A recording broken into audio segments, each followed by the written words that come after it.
Bab 561 Ye Xuan kembali. Yi Feng juga seorang ahli alam tertinggi. Sejak Ao Lei menjadi tetua agung, Yi Feng telah mengesampingkan urusan duniawi dan mengasingkan diri untuk berkultivasi. Kalau bukan karena krisis ini, dia tidak akan menampakkan dirinya. Li Dahai juga sangat terkejut. Ia tidak menyangka Ao Lei akan membawa Yi Feng bersamanya. Pada saat itu, beberapa sosok terbang dari kejauhan. Lebih dari 100 kultivator muncul dalam sekejap. Mereka semua mengenakan jubah Sekte Great Wilderness Divine dan menatap para kultivator Sekte Immortal Divine dengan ekspresi garang. Astaga! Mereka benar-benar punya begitu banyak ahli alam penguasa mistik. Para penonton tercengang. Mereka tidak menyangka Sekte Dewa Alam Liar Agung, yang selalu bersikap rendah hati, ternyata menyembunyikan kekuatan sekuat itu. Tidak ada sekte yang mampu menahan serangan lebih dari 100 ahli alam penguasa mistik. Pada saat ini, sosok lain muncul tiba-tiba. Melihat ini, semua orang kembali terkejut.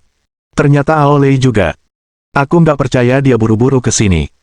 Saat melihat biji itu, semua orang di tempat kejadian terkejut.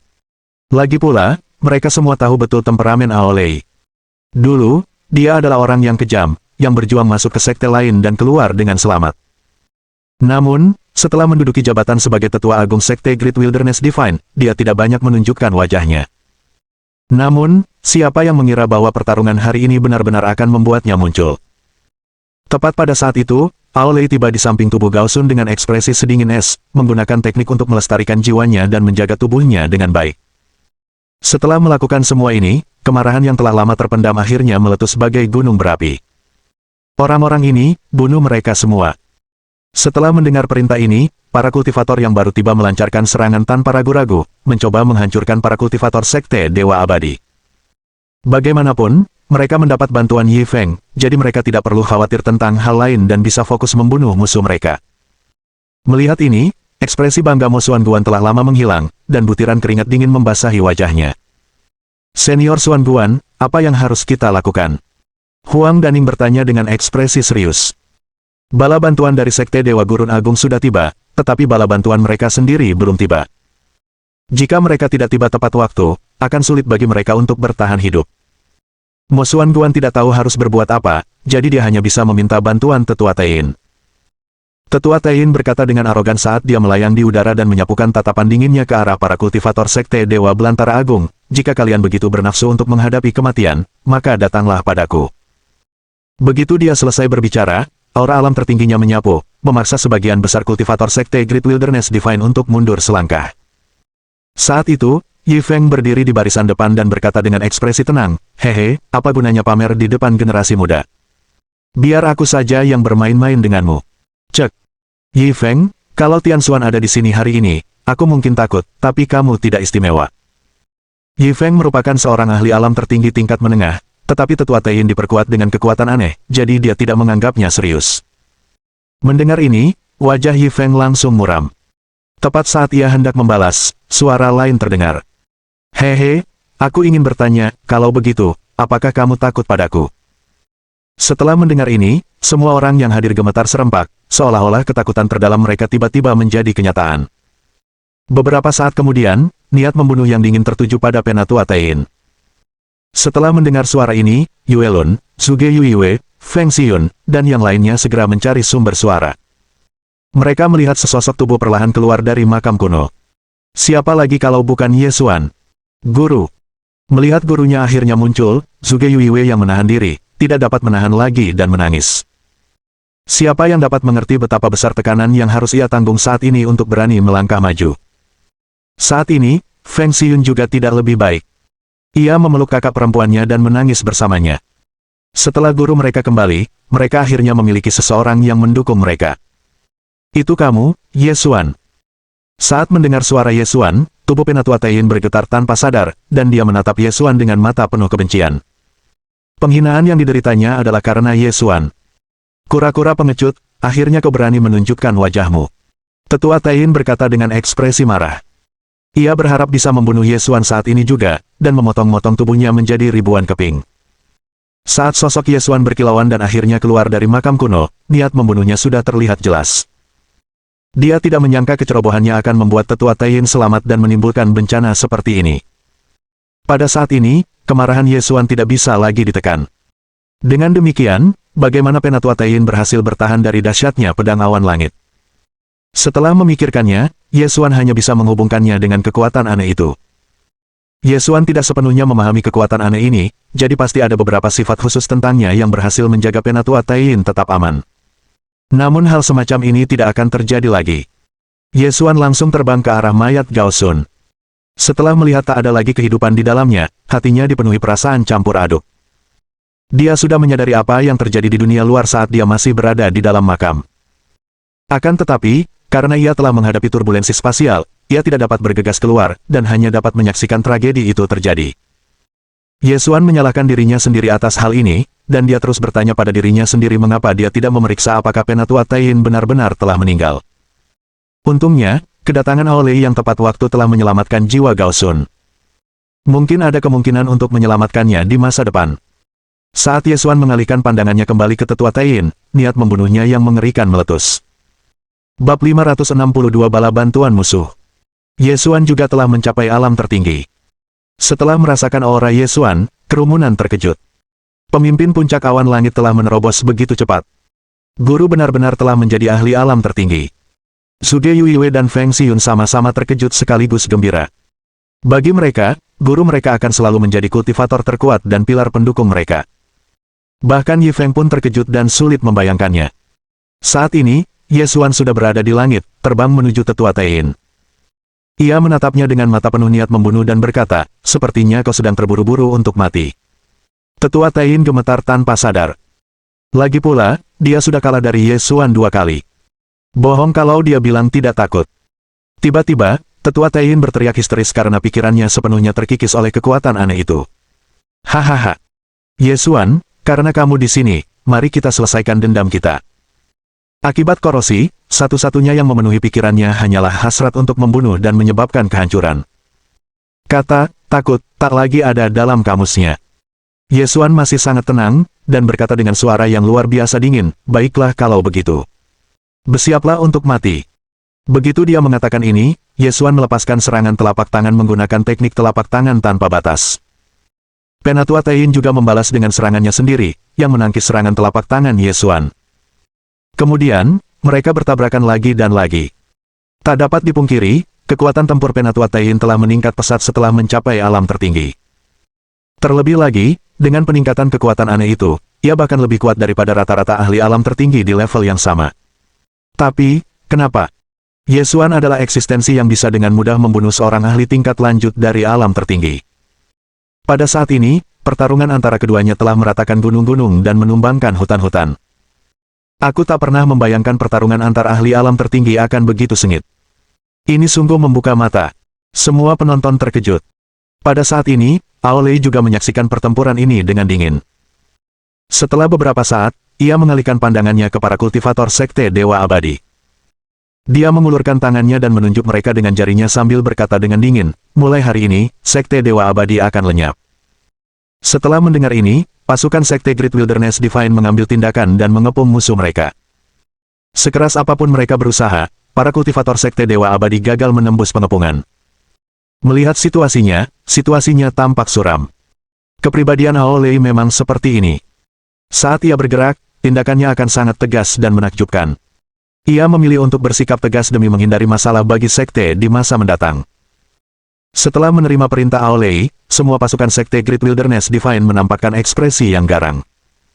Lidahai bahkan tertawa terbahak-bahak dan berkata, aha, keadaan sudah berbalik sekarang. Kalian idiot, duduk saja dan tunggu kami memenggal kepala kalian. Setelah sekian lama bertahan, semua orang ingin membalas dendam dan segera menyerang. Dalam waktu singkat, Sekte Dewa Abadi telah menderita banyak korban. Namun, tepat saat Mo Xuan Guan hendak mempertaruhkan nyawanya untuk mencoba melarikan diri, seberkas cahaya melintas dari kejauhan. Melihat pemandangan ini, semua orang melihat ke arah itu, dan segera menemukan bahwa bala bantuan Sekte Immortal Divine juga telah tiba. Haha, acara ini semakin seru. Para penonton menyaksikan dengan penuh semangat. Bagaimanapun, masalah ini tidak ada hubungannya dengan mereka, jadi mereka hanya perlu menghindari baku tembak dan menikmati pertunjukan. Mo Xuan Guan sangat gembira. Ada harapan. Di antara bala bantuan, ada seorang lelaki tua berwajah ringkih berjubah hitam yang memelototi Yi Feng dan berkata, Yi Feng, apa kau meremehkan Sekte Dewa Abadi? Beraninya kau membunuh anggota sekte kami? Orang tua ini juga merupakan mantan tetua agung dari Sekte Dewa Abadi, dan merupakan ahli alam tertinggi dari era yang sama dengan Yi Feng. Yi Feng menjawab dengan nada meremehkan, "Mogen, anggota sekte mulah yang memulai perkelahian hari ini, tapi kau berani memarahiku. Kalian benar-benar tak tahu malu.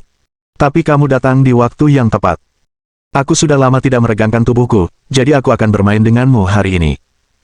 Begitu dia selesai berbicara, Yi Feng segera melancarkan serangan. Melihat ini, wajah Mogen langsung muram. Awalnya ia hanya ingin berdebat dengan Yi Feng, tetapi siapa sangka Yi Feng akan menyerang tanpa ragu. Tampaknya pertempuran hari ini tidak dapat dielakkan. Pada saat ini, pertempuran antara kedua sekte kembali berkobar, menyebabkan fluktuasi spiritual besar-besaran di sekitarnya. Pertarungan yang paling menarik perhatian masih ada di pihak Yesuan, karena mereka terus bertukar pukulan tanpa ada jeda sedikitpun. Yesuan melayang tanpa suara di udara, menatap Penatua Taiyin dengan ekspresi dingin. Ia kini memahami betul kekuatan Penatua Taiyin, yang telah meningkat pesat dibandingkan sebelumnya berkat terobosannya dan kekuatan anehnya. Namun, itu tidak sampai pada titik di mana ia akan kalah. Yesuan menunjuk ke arah Penatua Taiyin dengan wajah tenang dan berkata dengan senyum mengejek, "Hanya itu. Ada lagi yang ingin kutunjukkan." Mendengar ini, amarah dalam hati tetua Taiyin meluap. "Kamu akan menyesali kesombonganmu saat ini. Aku akan memastikan kamu membayar." Yesuan hanya melengkungkan bibirnya dengan nada meremehkan sebagai jawaban. Bab 563 melakukannya dengan benar kali ini. "Penatua Taiyin, saya ceroboh beberapa hari yang lalu, dan Anda berhasil mempertahankan hidup Anda yang menyedihkan. Namun, keajaiban tidak terjadi dua kali." Setelah Yesuan mengucapkan kata-kata ini dengan dingin, sosoknya melambung 10.000 meter ke langit.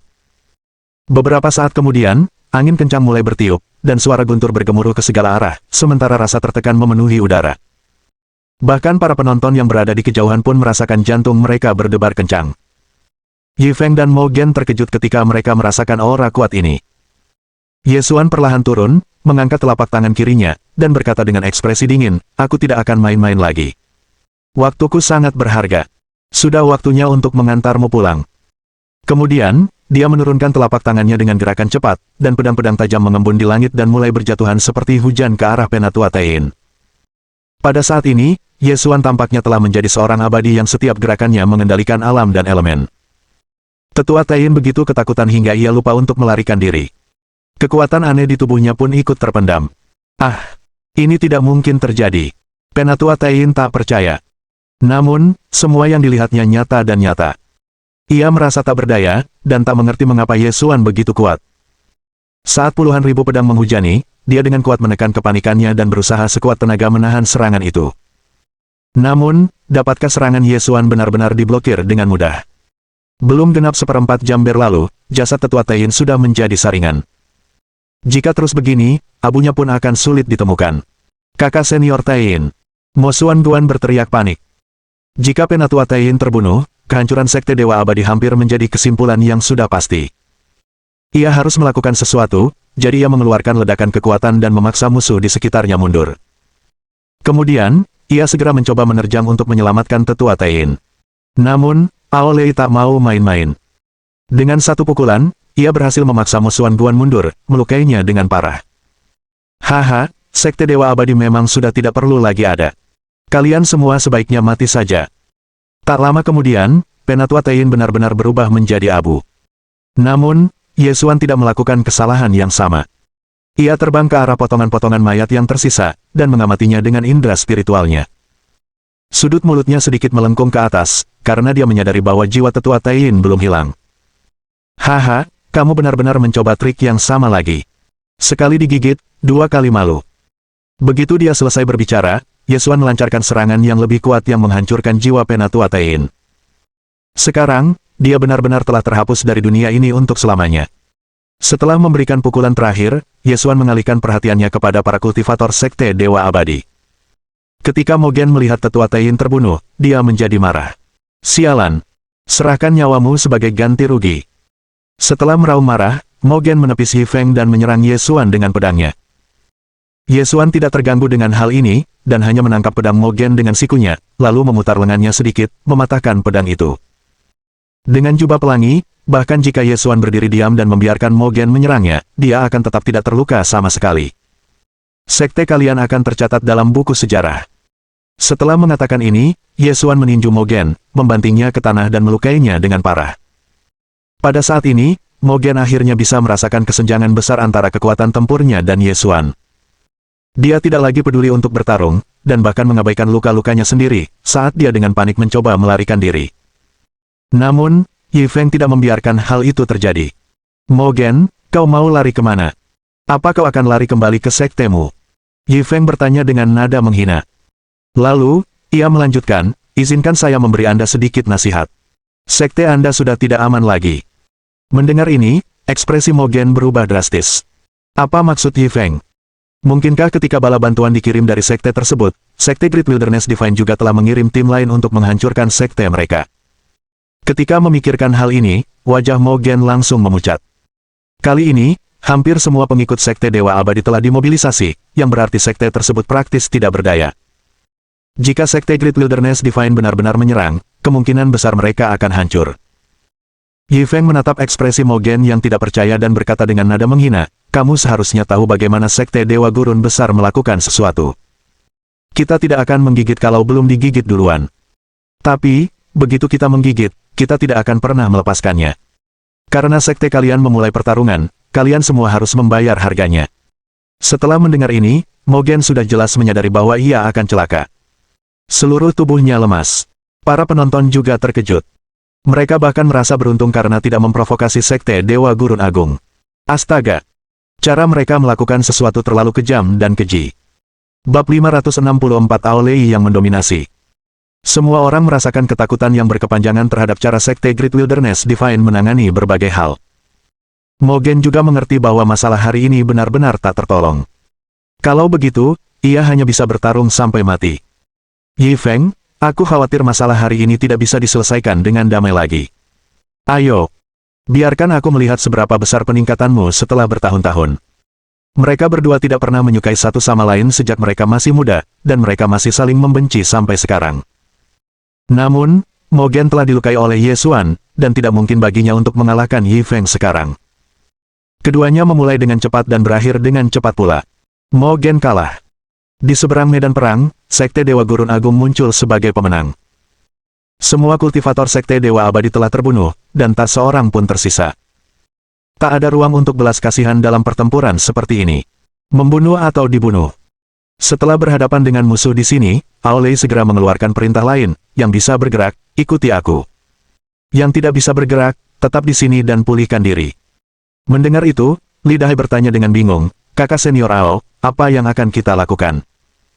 Kami akan bergabung dengan yang lain untuk menghancurkan sekte Dewa Abadi, kata Aolei dingin sambil melihat ke arah markas besar sekte Dewa Abadi. Pada saat ini, para pemimpin sekte Dewa Gurun Agung merasakan darah mereka mendidih. Meskipun ratusan tahun telah berlalu, emosi Aolei tidak berubah sama sekali. Lagi pula, dia dulunya orang yang kejam dan pernah menantang seluruh sekte sendirian. Tak seorang pun bisa menghentikannya. Bahkan ketika pemimpin sekte keluar untuk memohon belas kasihan, dia tetap tidak menyerah. Alasan mengapa dia begitu tirani saat itu adalah karena keberadaan ketua Tian Xuan. Selama Aolei terluka, Tian Xuan mungkin akan membunuh pelakunya tanpa ragu. Saat ini, Ye Xuan tak kuasa menahan tawa. Kakak senior yang biasanya lembut dan elegan ini ternyata punya sisi seperti ini. Meskipun dia telah lama mendengar legenda mengenai Aolei, ini adalah pertama kalinya dia melihatnya dengan mata kepalanya sendiri. Aolei mengarahkan senjatanya ke arah sekte Dewa Abadi dengan penuh dominasi. Kemudian, ia memimpin sekelompok besar kultivator sekte dan terbang ke arah itu. Pada saat ini, para penonton di sekitarnya telah memahami bahwa sekte Dewa Abadi benar-benar telah tamat kali ini. Mereka menukar kematian kepala Gao Sun dengan kehancuran sekte mereka. Ye Xuan tidak mengikuti mereka, melainkan terbang ke Gao Sun. Dalam pertempuran antara kedua sekte ini, banyak murid sekte Dewa Gurun Agung juga gugur. Namun, dibandingkan dengan kehancuran sekte Dewa Abadi, kerugian mereka tidak layak disebut, kecuali satu, yaitu fakta bahwa Gao Sun dibunuh oleh tetua Tein. Pada saat ini, para kultivator yang tersisa dari sekte Great Wilderness Divine semuanya mengelilingi mayat Gao Sun dengan diam dan penuh hormat. Suasana duka memenuhi udara, dan beberapa murid tak kuasa menahan tangis di tempat.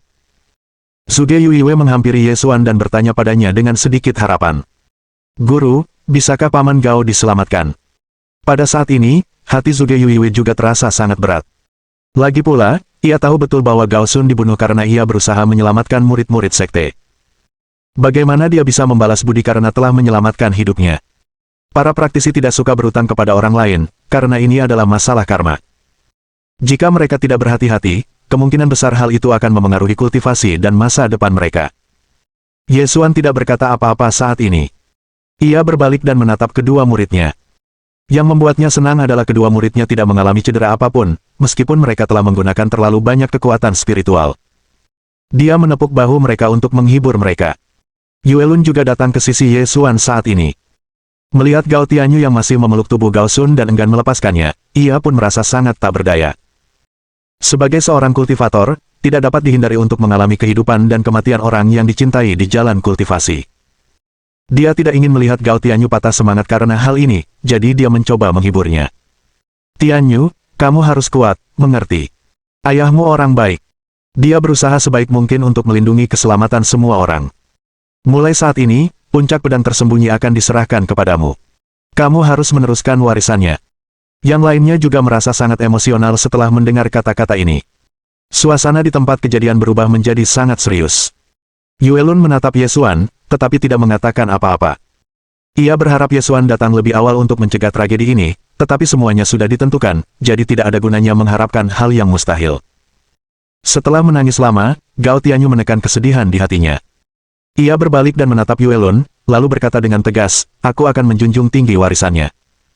Puncak pedang tersembunyi akan terus berkembang di tanganku. Pada saat ini, hati Gao Tianyu luar biasa teguh dan teguh. Setelah mendengar ini, Ye Xuan sedikit tertegun dan terdiam. Apakah mereka benar-benar menyerah pada Gao Sun? Dasar bocah nakal, kenapa kau bicara begitu?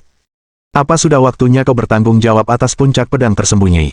Mendengar ini, para murid yang hadir tercengang. Beberapa dari mereka bahkan berbisik-bisik, kudengar Paman Guru Ye dan Paman Guru Gao sedang tidak akur.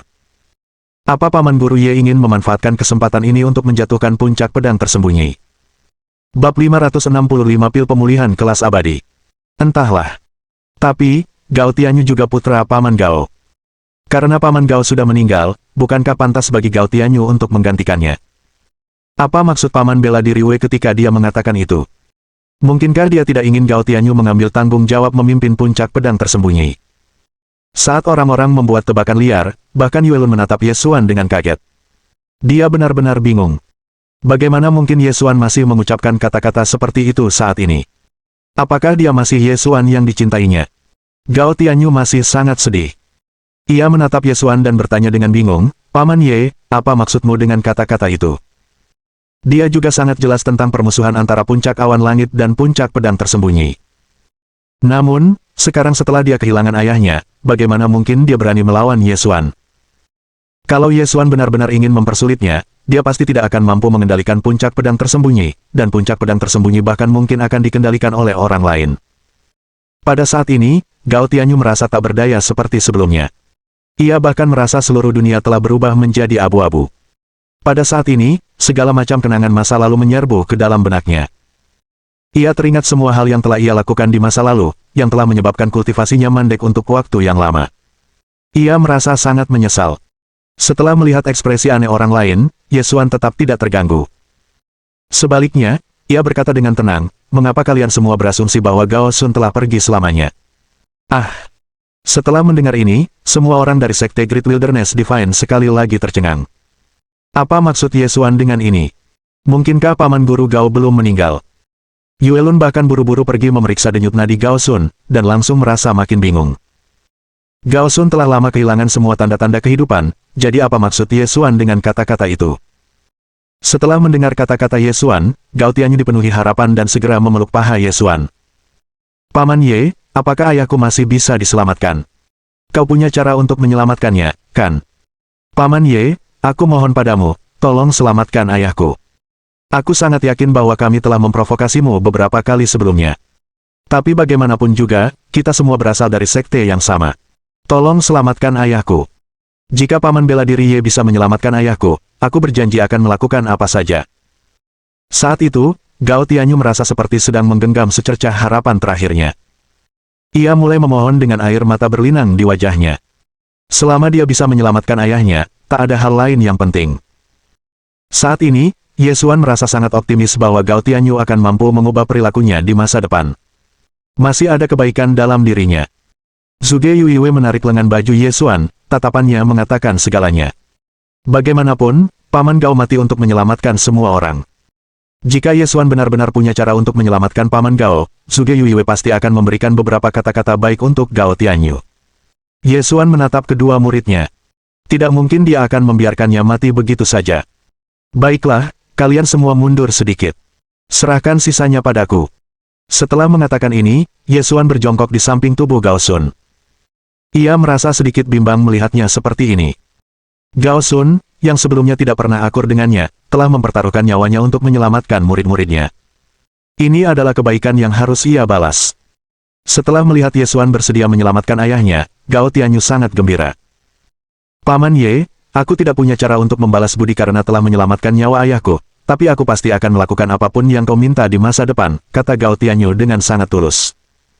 Ye Xuan pasti tidak akan berbohong tentang hal seperti ini. Dia pasti bisa menyelamatkan ayahnya. Pada saat itu, secercah cahaya melintas di tangan Ye Xuan saat ia mengeluarkan pil pemulihan tingkat abadi. Ini adalah pertama kalinya ia menggunakannya. Awalnya, ia mengira pil-pil ini akan selalu tersimpan di gudangnya. Lagi pula, ia tak pernah menyangka akan ada kesempatan untuk menggunakannya. Namun, pil-pil itu ternyata sangat berguna hari ini. Bagaimanapun, ia ingin melihat seberapa efektifnya. Saat dia mengeluarkannya, aura kehidupan yang sangat padat dari pil itu dilepaskan dalam sekejap. Astaga! Pil itu kualitas apa? Orang-orang sudah sangat terkejut.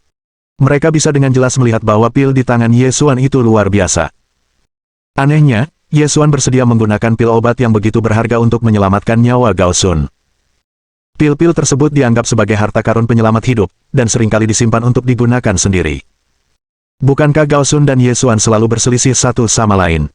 Tampaknya ketua Ye Xuan benar-benar murah hati. Namun, Gao Sun telah menunjukkan keberanian yang luar biasa ketika ia mengorbankan dirinya untuk para murid sebelumnya. Mungkin seperti inilah seharusnya bentuk sekte yang sebenarnya. Pada saat ini, semua orang terkejut dengan tindakan Ye Xuan. Ye Xuan diam-diam memasukkan pil pemulihan abadi ke mulut Gao Sun dan menggunakan teknik khusus untuk mengarahkannya ke dalam tubuhnya. Pada saat ini, kekuatan hidup yang sangat padat langsung disuntikkan ke tubuh Gao Sun, dan bahkan langit menampilkan fenomena aneh. Bab 566 terlahir kembali. Pil obat berharga ini tampaknya sangat menakjubkan. Para penonton sangat terkejut melihat seluruh tubuh Gao Sun sudah mendapatkan kembali aura kehidupan. Setelah beberapa waktu, jiwa Gao Sun kembali stabil di dalam tubuhnya. Berkat aliran energi kehidupan yang terus-menerus ini, tubuhnya berangsur pulih. Bahkan ujung jarinya sedikit gemetar, yang langsung menimbulkan kegemparan. Ya Tuhan, dia benar-benar hidup. Kau lihat itu. Jarinya baru saja bergerak. Luka menganga di tubuhnya pulih dengan kecepatan yang terlihat oleh mata telanjang. Namun, karena ia telah menggunakan teknik rahasia terlarang sebelumnya, kulitnya tetap kering dan tidak sedap dipandang setelah tubuhnya diperbaiki. Paman Ye, apa yang terjadi? Gao Tianyu bertanya dengan cemas. Ye Xuan menggelengkan kepalanya dan berkata, bukan masalah besar. Karena dia terlalu sering menggunakan teknik rahasia terlarang, esensi darah di tubuhnya hampir habis. Tunggu saja sebentar. Pil itu juga bisa membantunya pulih dari ini. Tidak hanya itu, setelah dia pulih, ayahmu kemungkinan besar juga akan pulih. Mendengar ini, Gao Tianyu tercengang, begitu pula semua orang. Seseorang yang sudah meninggal dan hidup kembali masih bisa menerobos. Beberapa saat kemudian, tubuh Gao Sun diselimuti oleh sinar cahaya. Apa yang terjadi kali ini? Saya tidak percaya ada satu pil pun yang bisa seajaib ini. Setelah beberapa saat, sinar cahaya itu berangsur-angsur menghilang, memperlihatkan sosok seorang pria parubaya yang kuat. Berkat pil obat Ye Xuan, Gao Sun sebenarnya menjadi beberapa dekade lebih muda. Adegan ini membuat semua orang terdiam. Gao Sun, yang baru saja hidup kembali, juga sangat terkejut saat itu. Ia berharap akan terbangun di gerbang neraka. Namun, ia mendapati tubuhnya telah menjadi beberapa dekade lebih muda, dan kekuatannya bahkan sedikit meningkat. Apa yang sedang terjadi? Setelah merasakan kekuatan hidup yang kuat mengalir di sekujur tubuhnya, Gao Sun menjadi semakin bersemangat. Ia merasa tubuhnya kini penuh kekuatan. Efek samping dari penggunaan teknik rahasia terlarang beberapa kali juga telah disembuhkan. Yang paling penting adalah Gao Sun jelas merasakan bahwa ia memiliki kesempatan untuk menerobos ke alam tertinggi. Jika ia diberi waktu untuk mengolah dan menempa tubuh ilahinya, ia akan dapat mencapai alam tertinggi dengan mudah. Inilah tujuan yang telah ia kejar selama ini. Setelah melihat ekspresi gembira Gao Sun, Ye Xuan juga tersenyum dan berkata, "Selamat atas kelahiran kembalimu, kakak senior Gao." Mendengar ini, Gao Sun tertegun sejenak. Setelah beberapa saat, ia akhirnya bereaksi dan menatap Ye Xuan, matanya dipenuhi kebingungan. Dia tidak tahu apa yang terjadi setelah dia terbunuh, jadi dia cepat-cepat menarik perhatian putranya untuk memberi tahu dia. Setelah dia mengetahui bahwa Ye Xuan telah memberinya pil yang sangat berharga yang telah menyelamatkan hidupnya, dia sangat tersentuh dan kata-kata yang ingin dia ucapkan tersangkut di mulutnya. Anak ini benar-benar rela memberikan pil berharga seperti itu untuk membangkitkanku. Ia teringat semua hal yang telah terjadi di masa lalu. Ia selalu diam-diam mengincar Ye Xuan dan sering mencoba mempermalukannya. Meskipun hubungan mereka membaik setelah kompetisi Seven Peaks, seharusnya belum sampai pada titik di mana Ye Xuan bersedia melangkah sejauh ini. Pada saat ini, hati Gao Sun bergetar hebat. Ia tentu saja sangat jelas tentang betapa kuat dan berharganya pil ini. Memikirkan hal ini, ia juga merasa sangat tidak berdaya. Tadinya ia pikir mereka impas, tetapi sekarang ia justru berutang budi lagi kepada Ye Xuan. Ini terlalu sulit. Adik Ye, aku harus berterima kasih padamu atas apa yang baru saja kau lakukan. Saya khawatir saya tidak bisa membalas budi Anda karena telah menyelamatkan hidup saya. Bagaimana saya bisa membalas budi Anda? Mendengar ini, Ye Xuan tertawa dan berkata dengan acuh tak acuh, "Kita semua berasal dari sekte yang sama, jadi jangan terlalu perhitungan tentang hal-hal seperti itu. Tidak masalah apakah kamu membalas budi atau tidak. Lagi pula, kau menyelamatkan kedua muridku. Akulah yang membalas budi kali ini." Begitu dia selesai berbicara, Ye Xuan berbalik dan melambaikan tangan kepada murid-muridnya, "Ayo kembali." Zhuge Yuiwei dan Feng Xiyun mengangguk patuh dan mengikuti Ye Xuan. Masalah di sini sudah selesai, jadi tidak perlu tinggal di sini lagi. Semua orang terkejut dengan kemurahan hati dan kemurahan hati Ye Xuan. Hua Feng menghela napas penuh emosi dan berkata, "Paman Ye Xuan benar-benar tak terduga. Dia selalu bermurah hati kepada murid-muridnya dan sesama murid. Meskipun dia selalu acuh tak acuh terhadap hal-hal seperti itu, dia tidak pernah menahan diri ketika sesuatu yang besar terjadi." Setelah mendengar kata-kata Hua Rufeng, yang lain juga setuju. Sejak saat ini, status Ye Xuan meningkat sekali lagi, dan ada banyak orang yang iri dengan identitas Zhuge Yuiwei dan Feng Xiyun sebagai muridnya. Bab 567 lebih dari satu. Dulu, tidak ada murid yang memilih untuk bergabung dengan puncak awan langit. Namun, keadaannya berbeda sekarang. Sekarang, mereka bahkan tidak bisa bergabung sekalipun mereka mau. Reputasi puncak awan langit kini meroket, bukan hanya karena Ye Xuan, tetapi juga sebagian karena prestasi Zhuge Yuiwei. Melihat Ye Xuan berangsur-angsur surut, Gao Sun merasa tersentuh. Meskipun Ye Xuan mengatakan bahwa mereka sekarang sedang imbang dalam masalah ini, itu tetap merupakan bantuan yang sangat berharga. Dia memang telah menyelamatkan Zhuge Yuiwei dan Feng Xiyun sebelumnya, tetapi jika Ye Xuan tidak muncul, mereka kemungkinan besar tetap akan binasa. Bagaimana dia bisa membalas anugerah penyelamat nyawa seperti itu? Setelah menghela napas panjang, Gao Sun merasa tak berdaya. Gao Tianyu bertanya, "Ayah, ada apa? Kenapa ayah begitu emosional?" "Tianyu, aku khawatir kita tidak akan mampu membayar kembali hutang kita pada Ye Xuan di kehidupan ini. Aku hanya merasa sedikit emosional sekarang. Lagi pula, kita pernah mempersulit Ye Xuan di masa lalu. Aku sungguh tidak menyangka dia benar-benar akan menyelamatkanku." Setelah mengatakan ini, ia mengambil keputusan. Jika ada kesempatan di masa depan, ia akan menemukan cara untuk setidaknya mencoba membalas budi Ye Xuan. Ia sangat menyadari betapa berharganya pil ini. Tak hanya menyelamatkannya, ia juga mendapatkan masa depan yang ia impikan sebelumnya. Tak lama lagi, ia akan mencapai alam tertinggi. "Adik Ye, apa rencanamu dalam beberapa hari ke depan?" Yuelun bertanya saat mereka sedang dalam perjalanan kembali. Kini perjalanan ke makam kuno telah berakhir, dan Aolei beserta yang lain mungkin tengah dalam perjalanan untuk memusnahkan sekte Dewa Abadi. Tidak ada lagi yang dapat mereka lakukan. Ye Xuan awalnya berencana untuk kembali dan menerobos ke alam kuno. Namun, kecepatan peningkatannya terlalu cepat, dan ia takut fondasi kultivasinya akan tidak stabil jika ia terburu-buru. Karena itu, ia memutuskan untuk bepergian keliling dunia dan membawa kedua muridnya untuk melihat dunia. "Saya akan bepergian sebentar dan melihat dunia bersama kedua murid saya. Pertemuan puncak segel ilahi akan segera dimulai. Aku mungkin harus pergi dan melihatnya, tapi aku belum yakin." Ye Xuan juga tiba-tiba teringat pertemuan itu. Lagi pula, itu adalah acara besar di benua timur, jadi tidak ada salahnya untuk berpartisipasi. Saat dia melihat Yuelun, pikiran Ye Xuan mulai menjadi liar. Dia punya pacar di benua surga, tetapi dia tidak bisa tidak membandingkan Yanran dan Yuelun. Pada saat ini, Ye Xuan tiba-tiba teringat pada sistem pasangannya dan bertanya pada sistem, apakah sistem pasangan hanya terbatas pada satu orang? Tuan rumah, sistem pasangan sama dengan sistem muridmu. Kalau kamu mampu, kamu bisa punya lebih dari satu. Mendengar ini, senyum muncul di wajah Ye Xuan, dan dia mulai menyusun rencana. Tampaknya hubungannya dengan Yuelun dapat berkembang, dan usahanya sebelumnya tidak sia-sia. Sayangnya, Yanran telah kembali ke benua surga, jadi dia tidak akan bisa memperoleh hadiah apapun dari sistem sampai mereka bersatu kembali. Namun, sistem kini telah menunjukkan alternatif kepadanya. Yuelun tampaknya menyadari tatapan mata Ye Xuan yang berniat jahat, dan wajahnya langsung memerah. Anak ini, mungkinkah dia berbuat jahat lagi? Wajah Yuelun makin memerah saat mengingat apa yang terjadi antara mereka berdua di makam itu. Melihat bibit tanaman anggur emas ciliat yang diberikan Ye Xuan padanya, Yuelun masih sangat tersentuh. Apakah dia akan mengaku? Apa yang akan dia lakukan jika dia melakukannya? Bagaimana dia harus menjawabnya? Haruskah dia menolak ajakannya dulu? Jika dia terlalu mudah setuju, bukankah itu tidak pantas? Pada saat ini, pikiran Yuelun benar-benar kacau. Kemudian, Ye Xuan bertanya dengan serius, kakak senior Yuelun, ada apa? Kenapa wajahmu semerah apel? Enyah. Wajah Yuelun awalnya dipenuhi dengan antisipasi, tetapi setelah mendengar kata-kata Ye Xuan, dia menjadi marah karena harapannya telah mengecewakan dan akhirnya meninggalkannya. Orang ini. Saat ini, Ye Xuan merasa sedikit senang.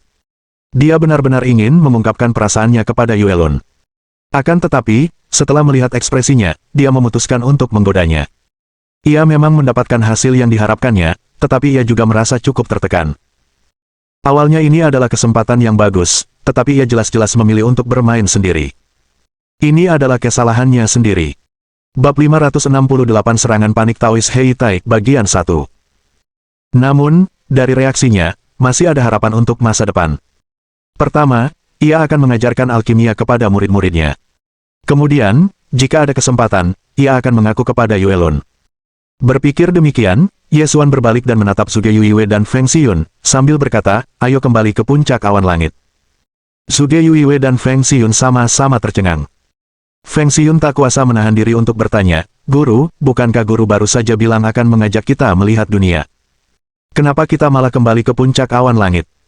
Mendengar ini, Ye Xuan dengan tenang menjawab, pertemuan puncak segel ilahi akan segera tiba. Kita bisa menjelajahi dunia luar nanti. Guru, apa itu pertemuan puncak segel ilahi? Zhuge Yuiwei bertanya dengan ragu. Sekalipun dia sudah mendengar nama pertemuan ini disebut-sebut berkali-kali, dia tidak tahu apa itu. Ye Xuan memandang Zhuge Yuiwei dan berkata, pertemuan puncak segel ilahi adalah acara terbesar dan terpenting di benua timur.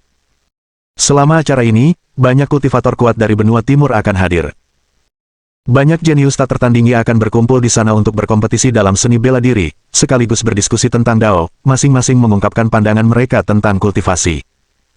Mereka yang berprestasi di sana dianggap sebagai kultivator yang tak tertandingi, tanpa terkecuali, dan akan dikagumi oleh masyarakat.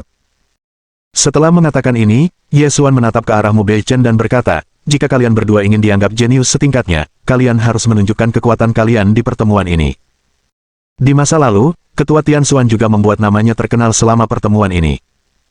Kalian berdua juga harus bekerja keras dalam kultivasi kalian. Kalian harus menjaga reputasi puncak awan langit. Mengerti? Setelah mendengar kata-kata ini, hati Zhuge Yuiwei dipenuhi semangat juang, dan ia menjawab tanpa ragu, Guru, Anda tidak perlu khawatir. Kami berdua pasti akan berkultivasi dengan tekun. Kami pasti akan membuat puncak awan langit bangga dan terkenal di pertemuan ini. Perkataan Ye Xuan berhasil menyulut semangat juang mereka. Melihat ini, Ye Xuan tersenyum puas. Itu bagus, itu bagus. Setelah jeda sejenak, Ye Xuan melanjutkan, kurasa akan ada banyak jenius dan kultivator hebat di pertemuan ini, jadi jangan terlalu memaksakan diri. Lagi pula, aku ada di sini. Ia juga harus meredam ekspektasi mereka. Mendengar hal ini, mereka berdua semakin terharu. Sekalipun mereka melakukan kesalahan, ia tidak akan menyalahkan mereka dan akan selalu mendukung mereka. Meski begitu, mengecewakannya dan mengecewakan Cloud Sky Peak bukanlah suatu pilihan. Zhuge Yuiwei berkata dengan percaya diri, Guru, jangan khawatir. Kali ini, kita akan menunjukkan kepada dunia luar betapa menakjubkannya puncak langit awan kita. Mendengar ini, Ye Xuan merasa bahwa murid-muridnya sangat berbakti dan berbakti. Dia benar-benar telah memilih murid yang tepat. Kalau begitu aku akan melihatmu membuatku bangga, oke. Guru, jangan khawatir. Saudari Yue dan aku pasti akan berjuang bersama dan memenangkan penghargaan untukmu, kata Feng Xiun dengan percaya diri. Ye Xuan menepuk kepala kedua murid kecilnya dan berkata, baiklah. Aku lega melihat kalian berdua percaya diri. Kalau begitu, ayo kita kembali ke puncak langit awan. Guru, apakah kita benar-benar akan kembali sekarang? Tepat saat Ye Xuan hendak pergi, Zhuge Yue tiba-tiba bertanya. Setelah ragu-ragu sejenak, dia melanjutkan, Guru, bisakah kita memeriksa Su Changhe sebelum kita kembali? Ye Xuan tertegun. Tiba-tiba ia menyadari bahwa Su Changhe tidak ada dimanapun. Setelah mengamati sekelilingnya, ia tidak melihat seorang pun kultivator keluarga Su. Tiba-tiba ia merasa ada yang tidak beres. Apakah terjadi sesuatu pada keluarga Su? Zhuge Yue berpikir sejenak dan berkata, tidak lama setelah guru memasuki makam, kami juga tiba di sini. Namun, orang-orang dari Sekte Dewa Tertinggi mempersulit kami. Su Changhe berdiri untuk memarahi mereka, tetapi ia dilukai oleh salah satu tetua mereka. Dia mungkin sudah dilarikan kembali ke kediaman keluarga Su untuk memulihkan diri sekarang. Oh, Sekte Dewa Tertinggi. Kemarahan Ye Xuan memuncak. Ia menatap kedua muridnya dan bertanya, apakah orang-orang itu juga menyerangmu? Zhuge Yue melambaikan tangannya dan berkata, untungnya, Paman Gao datang tepat waktu dan menghentikan orang-orang itu. Kalau tidak, aku juga pasti terluka. Awalnya, pertarungan antara aku dan Xie Tianyu dari Sekte Dewa Tertinggi adalah pertarungan biasa. Aku memang melukainya, tapi itu wajar dalam sebuah pertarungan. Namun, sesepuh Sekte Dewa Tertinggi tidak tahan melihat hal ini, jadi dia memutuskan untuk mengambil tindakan sendiri. Su Changhe tidak tahan melihat kejadian ini, jadi dia datang untuk memarahi mereka, tetapi tetua itu menyerangnya tanpa malu-malu. Mendengar ini, Ye Xuan akhirnya mengerti apa yang sedang terjadi. Ye Xuan memandang kekuatan Sekte Ilahi tertinggi di kejauhan. Merasakan tatapan tajam, Taois Heitai merasa ada sesuatu yang salah dan segera berbalik untuk menatap Ye Xuan. Setelah melihat apa yang terjadi pada Sekte Immortal Divine, dia sadar betul betapa mengerikannya Sekte Great Wilderness Divine. Awalnya, dia mengira akan dapat menyaksikan tontonan yang bagus, jadi dia menunggu hingga pertempuran berakhir, dan belum pergi. Saat dia menyadari Ye Xuan sedang menatap ke arahnya dengan marah, tubuhnya gemetar. Ini buruk. Ayo cepat kembali ke Sekte. Bab 569 Serangan Panik Taois Heitai, Bagian 2. Setelah menyaksikan kekuatan Ye Xuan, ia tahu bahwa tak satu pun dari mereka akan mampu melawannya. Bahkan, jika Ye Xuan mau, ia mungkin bisa memusnahkan seluruh Sekte Dewa Tertinggi sendirian. Itulah sebabnya dia begitu bingung dan ingin segera pergi. Mengapa kamu terburu-buru pergi? Kau boleh kabur sekarang, tapi kalau kau kabur, aku pasti akan menyerang sektemu nanti. Soal hasilnya nanti, kurasa kau sudah tahu, kata Ye Xuan dingin. Mendengar ini, dahi Taois Heitai dipenuhi keringat. Ia panik, dan ia tahu masalah ini tidak akan mudah diselesaikan. Akan tetapi, jika dia tidak menyelesaikan masalah ini, Sekte Dewa Tertinggi kemungkinan besar akan berakhir dalam kondisi yang sama dengan Sekte Dewa Abadi.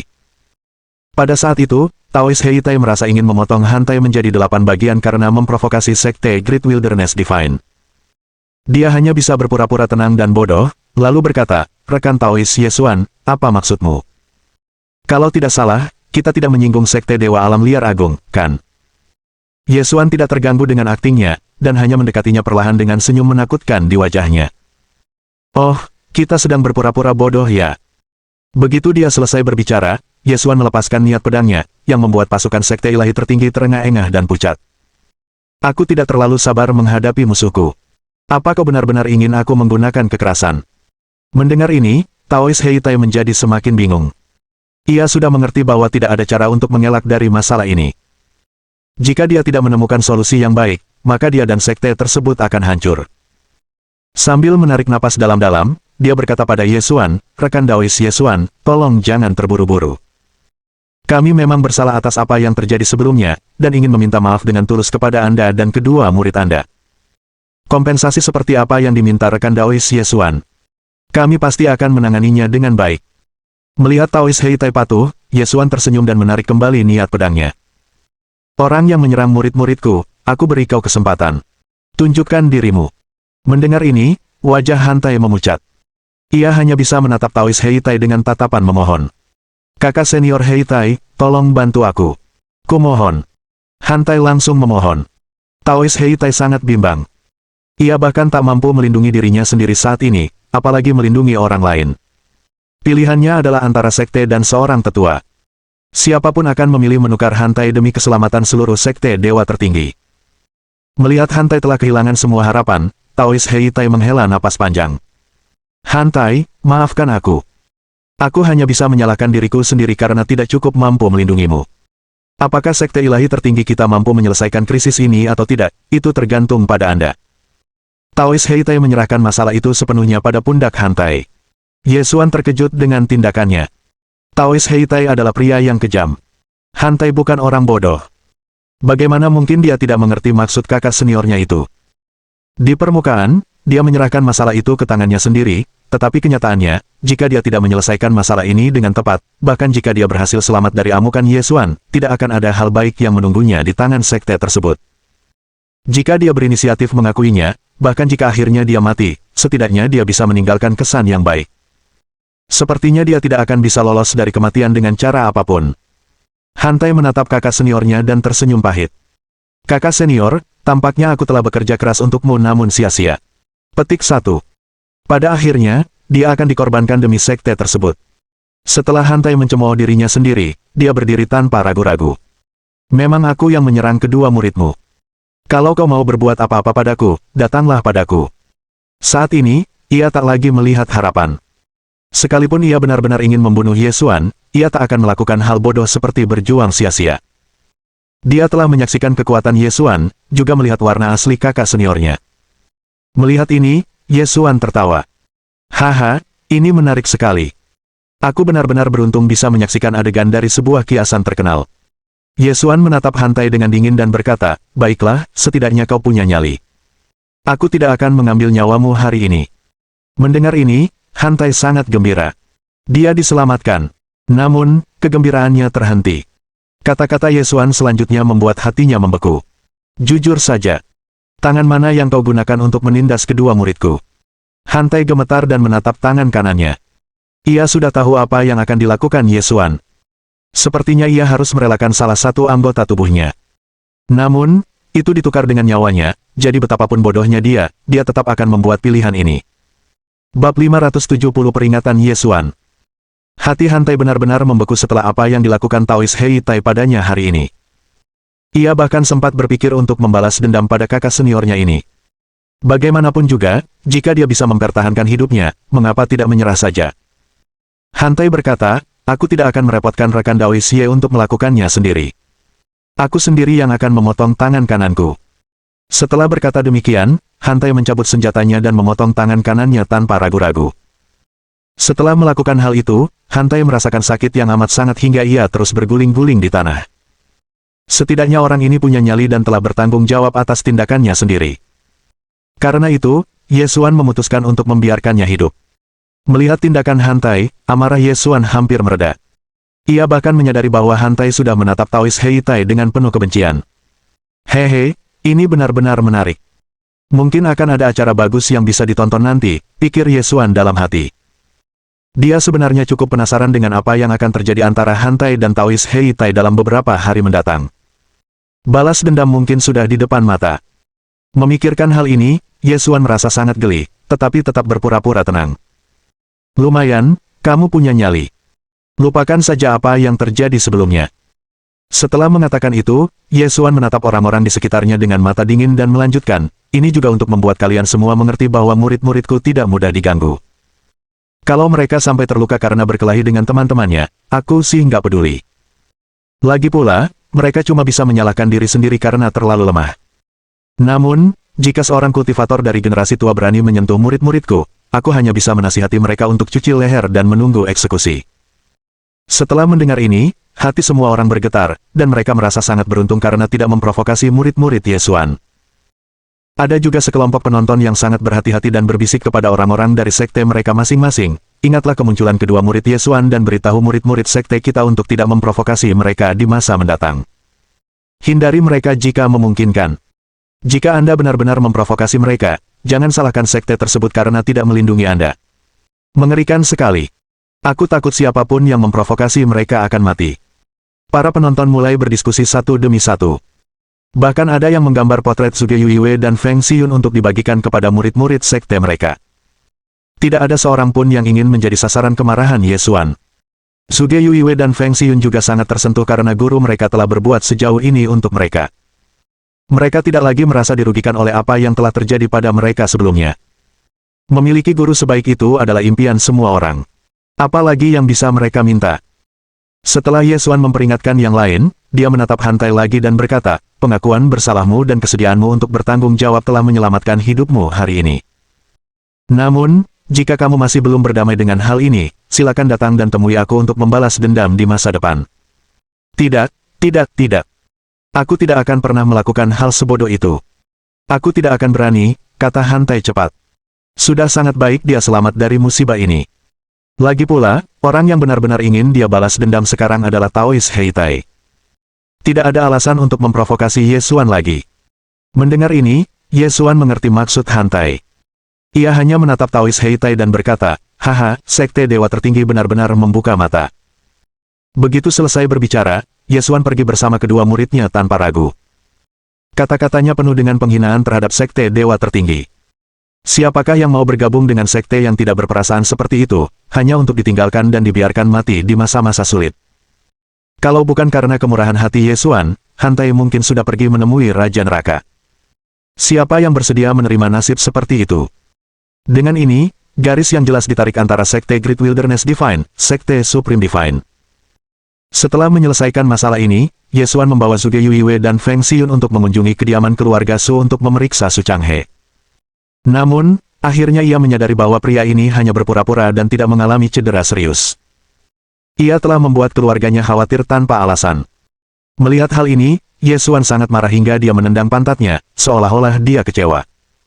Guru, banyak orang dari sekte kami telah pergi ke sekte Dewa Abadi. Haruskah kami pergi dan membantu? Setelah meninggalkan kediaman keluarga Su, Zhuge Yuiwei menatap Ye Xuan dan bertanya. Setelah Gao Sun pulih dan sadar kembali, ia segera bergegas ke sekte Dewa Abadi untuk membantu yang lain. Yue Lun juga mengikutinya. Akan tetapi, tampaknya gurunya tidak berencana bergabung dengan mereka. Mendengar ini, Ye Xuan berkata sambil tersenyum, ada apa?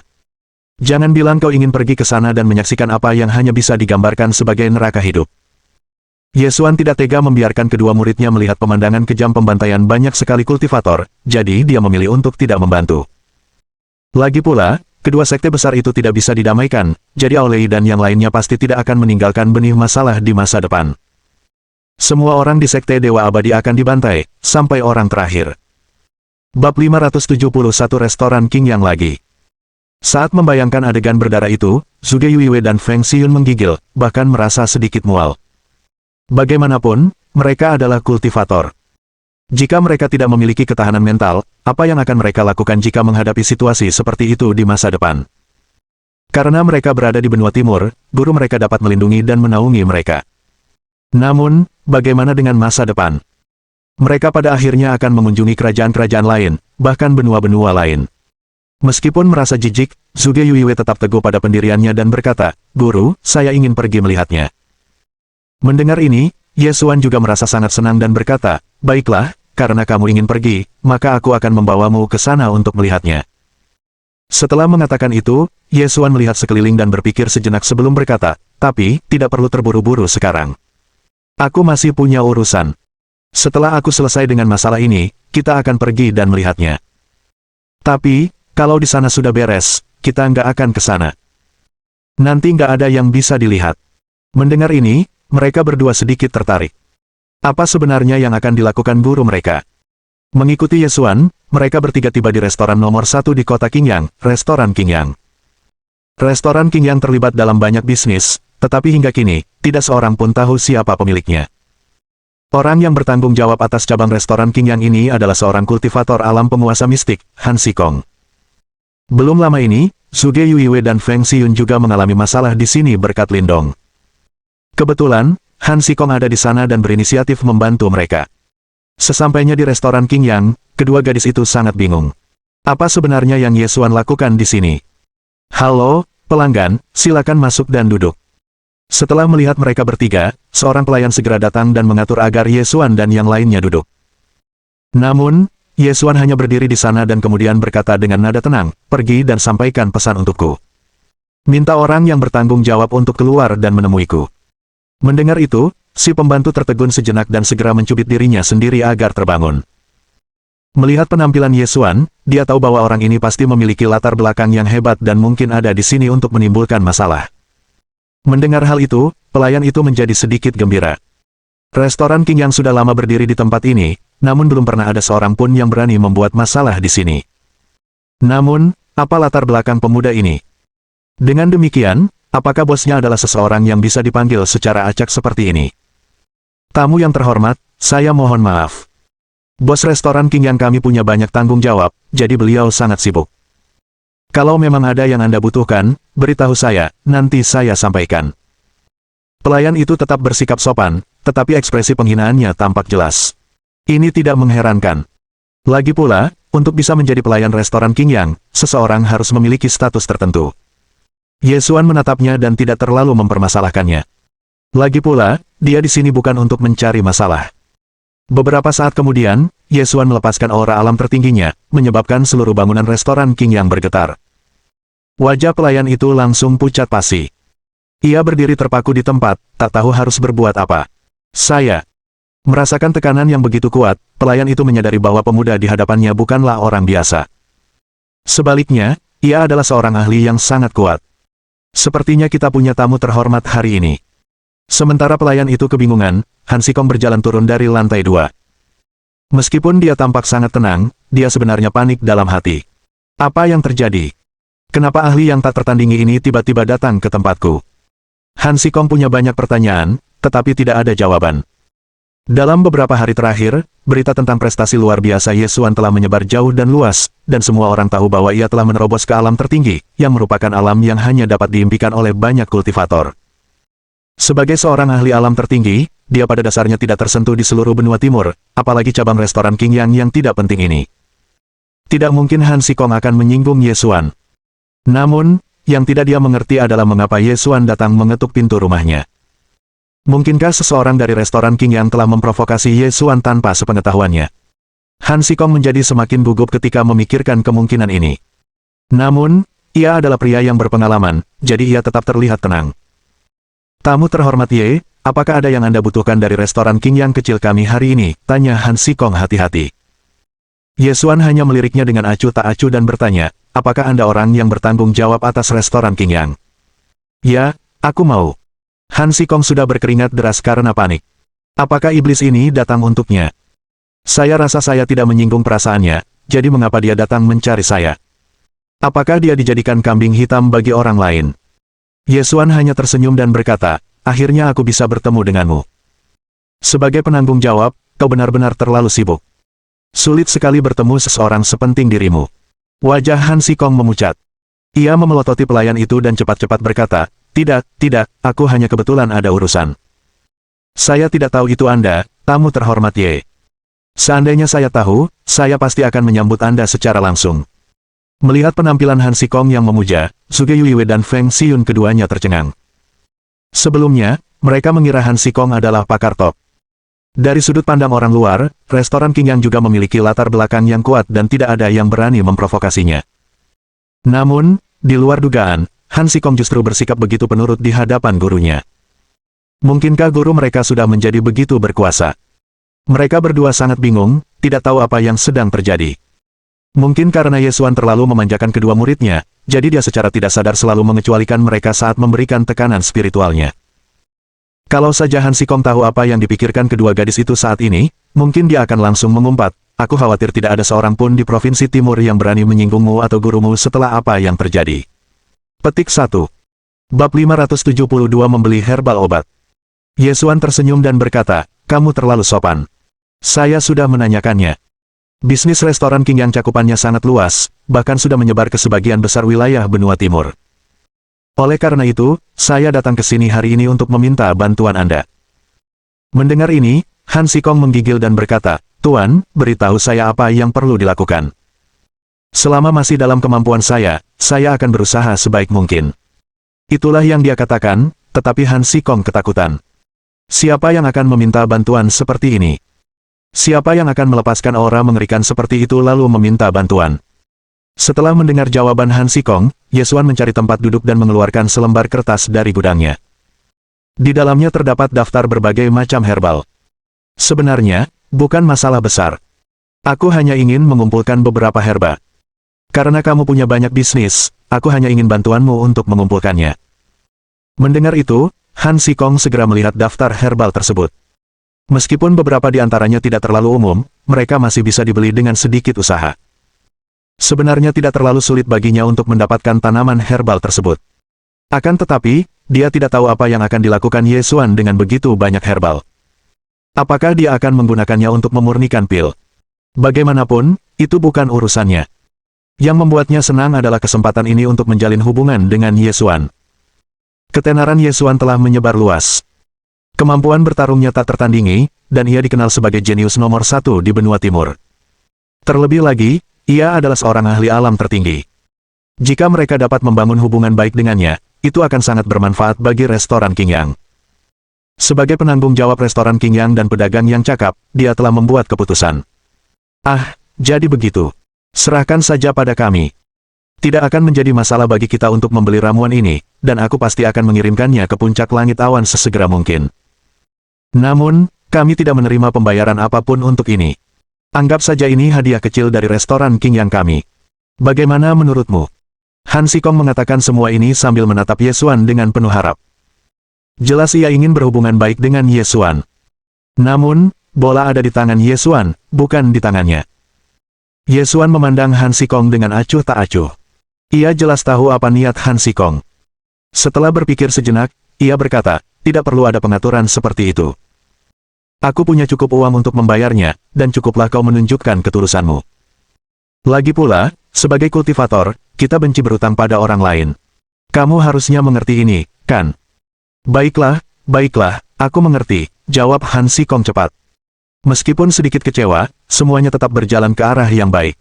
Bagaimana kalau begini? Kami akan menjual herba yang kami beli dengan harga pokok. Ye Xuan menatap Han Xikong dengan acuh tak acuh. Sepertinya Han Xikong benar-benar berusaha berteman dengannya. Yah, karena dia memang gigih, akan kurang sopan kalau terus menolak tawaran itu, dan mungkin akan merusak hubungan. Ye Xuan berkata dengan sangat tenang, baiklah, kamu bisa menentukan harganya sendiri. Asal jangan melampaui batas. Dia datang hanya untuk membeli tanaman obat untuk menyiapkan bahan-bahan yang dibutuhkan untuk alkimia. Saat dia berada di makam kuno, Ye Xuan sudah memikirkan untuk melakukan ini. Awalnya, ia berniat menyerahkan urusan ini kepada keluarga Su, tetapi karena terlalu banyak tanaman obat yang dibutuhkannya, maka tidak mudah bagi keluarga Su untuk membelinya, karena mereka tidak memiliki jaringan dan koneksi yang cukup. Karena itu, dia datang ke restoran Qingyang untuk membeli barang tersebut. Ye Xuan tidak terlalu peduli dengan harga tanaman herbal ini. Lagi pula, uang hanyalah angka baginya. Han Xikong berkata sambil tersenyum setelah dengan hati-hati menyimpan daftar yang diberikan Ye Xuan, Tuan, serahkan saja urusan ini kepada kami. Kami pasti akan memenuhi kebutuhan Anda. Ye Xuan merasa lega mendengar kata-kata Han Xikong. Membeli semua herba ini bukanlah sesuatu yang bisa dilakukan sembarang orang dalam waktu singkat. Setelah berpikir sejenak, Ye Xuan sudah bersiap untuk mengurus hal-hal lain. Dia sudah memikirkan hal-hal ini, tetapi sayangnya, dia belum punya waktu untuk melakukannya akhir-akhir ini. Sekarang, dia harus memanfaatkan periode waktu ini untuk menyelesaikan hal-hal ini. Ye Xuan bertanya dengan nada datar, sepertinya restoran Qingyang milikmu juga terlibat dalam bisnis lelang, kan? Setelah tertegun sejenak, Han Xikong segera berkata, ya, kami siap. Apakah Tuan ingin melelang beberapa harta karun? Benar, aku memang punya beberapa harta karun yang ingin kujual, tapi masalah ini tidak mendesak. Kita bicarakan nanti saja. Setelah mengatakan itu, Ye Xuan melirik kedua muridnya sambil berkata, bantu aku menyiapkan kamar dulu. Ada beberapa hal lain yang perlu kuselesaikan dulu. Han Xikong dengan cepat menjawab, baiklah, aku akan meminta seseorang untuk menyiapkan kamar terbaik untukmu sekarang. Kaizi, pergi dan buat pengaturan sekarang. Mendengar hal itu, pelayan itu segera berkata dengan suara gemetar, baiklah, aku akan segera pergi. Awalnya, pelayan itu mengira Ye Xuan hanyalah putra orang kaya. Namun, ternyata Tuan Han Xikong, yang sangat dikaguminya, terus berusaha menyenangkannya. Jelas sekali betapa berkuasanya orang ini. Saat itu, pelayan itu sudah berkeringat deras. Ia takut jika ia secara tidak sengaja memprovokasinya, nyawanya akan melayang. Memikirkannya, ia merasa sangat takut. Untungnya, ahli ini murah hati. Kalau tidak, ia tidak akan hidup setelah apa yang telah ia lakukan. Pelayan itu segera membimbing mereka bertiga ke sebuah suite mewah. Zhuge Yuiwei dan Feng Xiyun sama-sama bingung. Urusan apa yang harus diselesaikan guru mereka di kota Qingyang? Bab 573 Gunung Emas Bagian 1. Ketika mereka memasuki ruangan, Ye Xuan menyuruh pelayan itu pergi. Zhuge Yuiwei kemudian bertanya, "Guru, mengapa Anda membeli begitu banyak herbal? Apakah Anda ingin membuka bisnis herbal?" Feng Xiyun juga menatap Ye Xuan dengan penuh minat, menunggu jawaban. Ye Xuan juga perlahan membuka mulutnya saat ini, "Sebenarnya, tidak banyak. Aku hanya ingin mengajarimu cara memurnikan pil. Ramuannya sedang dipersiapkan untuk itu." "Ah, ajari kami cara memurnikan pil." Setelah mendengar kata-kata Ye Xuan, mereka berdua diam-diam bersukacita. Lagi pula, sebagai kultivator, mereka pastinya tahu betapa populernya para alkemis. Meskipun kemampuan alkimia mereka tidak terlalu bagus, mereka tetap bisa memurnikan pil untuk digunakan sendiri. Di masa depan, mereka tidak perlu meminta bantuan orang lain. Terlebih lagi, mereka telah melihat betapa berharganya pil yang sering digunakan dan diberikan Ye Xuan, jadi kegembiraan mereka dapat dimengerti. Baiklah, sekarang bukan saatnya untuk bergembira. Lagi pula, alkimia bukanlah ilmu yang mudah dipelajari. Anda tidak hanya harus memiliki bakat tertentu, tetapi Anda juga harus tekun dan berlatih keras.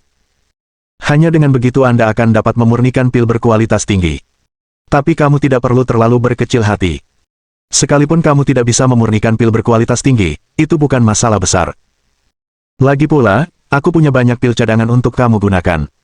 Aku hanya mengajarimu alkimia untuk menambah pengetahuanmu. Siapa tahu, mungkin ini bisa membantu kalian berdua di masa depan. Sungguh suatu berkah bagi mereka menjadi murid Ye Xuan. Mereka tidak akan pernah kekurangan sumber daya kultivasi, harta, atau teknik. Jangan khawatir, guru.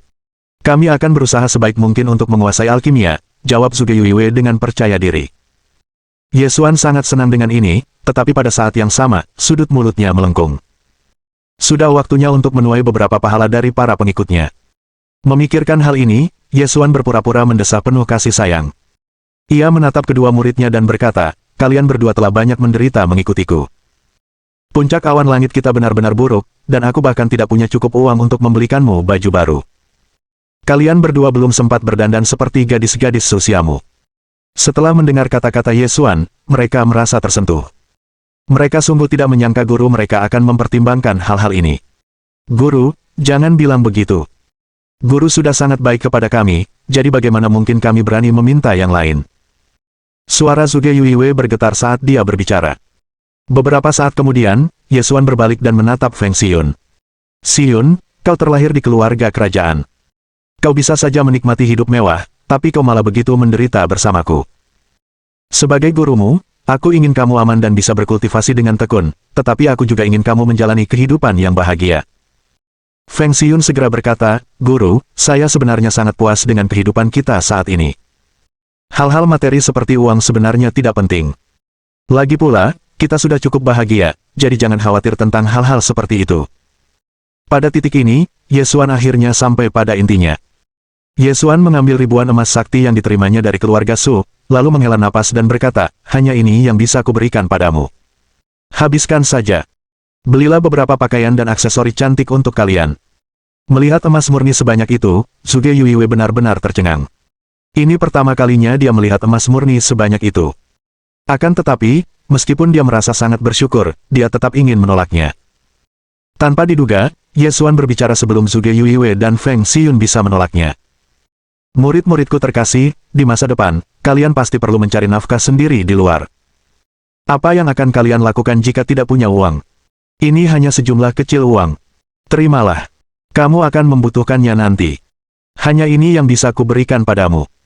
Setelah mendengar kata-kata Ye Xuan, mereka tak sanggup lagi menolaknya. Guru mereka memang yang terbaik, dan tak pernah berhenti menyayangi mereka. Sejak mereka menjadi muridnya, mereka selalu dilindungi, dididik, dan dirawat. Apapun yang mereka hadapi, guru mereka akan selalu mendukung mereka. Sungguh, itu adalah anugerah seumur hidup. "Guru, kami mengerti. Kami akan menyimpan emas yang sangat berharga itu." Setelah terisak-isak dan menangis, gadis-gadis itu akhirnya setuju. Melihat kedua muridnya akhirnya menerima emas murni, hati Yesuan dipenuhi rasa gembira. Untungnya, dia cukup pandai berakting dan bertutur kata. Kalau tidak, akan sulit membuat mereka sepakat. Meskipun Yesuan diam-diam gembira, ekspresi wajahnya tetap tenang saat ia menghibur murid-muridnya. Baiklah, baiklah, tidak perlu terlalu emosional. Simpan dulu emas yang berharga itu di gudang kalian. Nanti kamu bisa keluar dan berbelanja sesuka hati, dan beli apapun yang kamu suka. Kamu nggak perlu repot-repot mikirin uang sekecil ini, oke? Setelah mengatakan itu, Yesuan menepuk kepala mereka. Zhuge Yuiwei menatap Yesuan dan menjawab, baiklah, guru. Kami mengerti. Bab 574 Gunung Emas Bagian 2.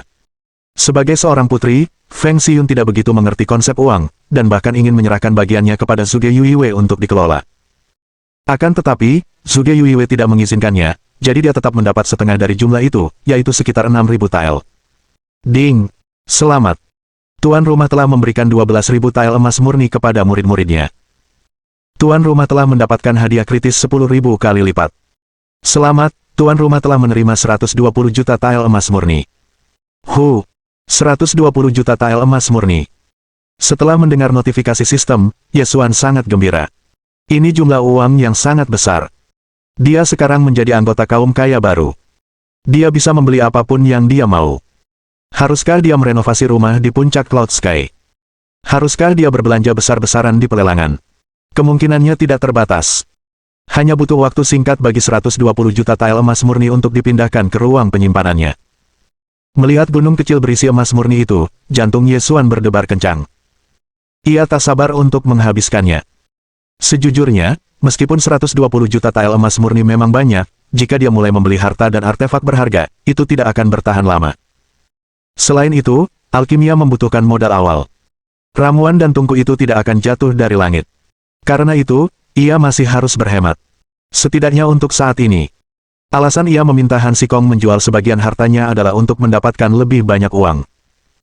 Lagi pula, ia telah memperoleh banyak harta di makam kuno, dan banyak di antaranya tidak berguna baginya maupun murid-muridnya, jadi lebih baik ia menjualnya saja. Namun, sebelum melelangnya, ia masih harus melihat imbalan sistem lain apa yang bisa ia dapatkan dengan memberikannya kepada murid-muridnya. Barang aslinya mungkin tidak berguna, tetapi imbalan sistemnya kemungkinan besar akan bermanfaat. Yesuan telah membuat rencana untuk ini, dan dia tahu betul barang mana yang bisa dan tidak bisa dia jual. Lagi pula, jika dia membeli beberapa barang dari pelelangan dan memberikannya kepada murid-muridnya, dia akan bisa mendapatkan imbalan yang lebih besar lagi. Bukankah itu luar biasa? Memikirkan hal ini, Yesuan menatap kedua muridnya lagi dan berkata, murid-muridku tersayang, tunjukkan padaku apa yang kalian peroleh dari makam kuno itu. Mendengar ini, kedua gadis itu langsung bersemangat. Zhuge Yuiwei adalah yang pertama berbicara. Guru, saya cukup beruntung di makam kuno kali ini. Saya bisa mendapatkan pedang kekaisaran berkualitas baik. Begitu selesai berbicara, Zhuge Yuiwei perlahan menghunus pedangnya. Namun, Yesuan mengerutkan kening ketika melihatnya. Niat membunuh yang terkandung dalam pedang ini terlalu kuat. Jika digunakan dalam jangka waktu lama, tidak akan baik bagi penggunanya. Namun, ini bukan masalah besar. Yesuan dengan lembut mengusap pedangnya dan langsung menghapus niat jahat yang tercampur di dalamnya, hanya menyisakan niat membunuh murni. Setelah memeriksanya kembali dengan saksama, Yesuan mengembalikannya kepada Zhuge Yuiwei dan berkata, pedang ini cukup bagus, dan cocok untukmu di level ini. Seharusnya pedang ini bisa membantumu menghadapi musuh selevel. Mendengar ini, Zhuge Yuiwei merasa sangat senang. Jika gurunya berkata demikian, maka harta karun itu sepadan dengan perjalanan ke makam kuno. Xiyun, apa yang kamu dapatkan? Yesuan menatap Feng Xiyun dan bertanya. Feng Xiyun tersenyum dan mengeluarkan lonceng angin dari ruang penyimpanannya. Yesuan mengambilnya dan memeriksanya dengan saksama.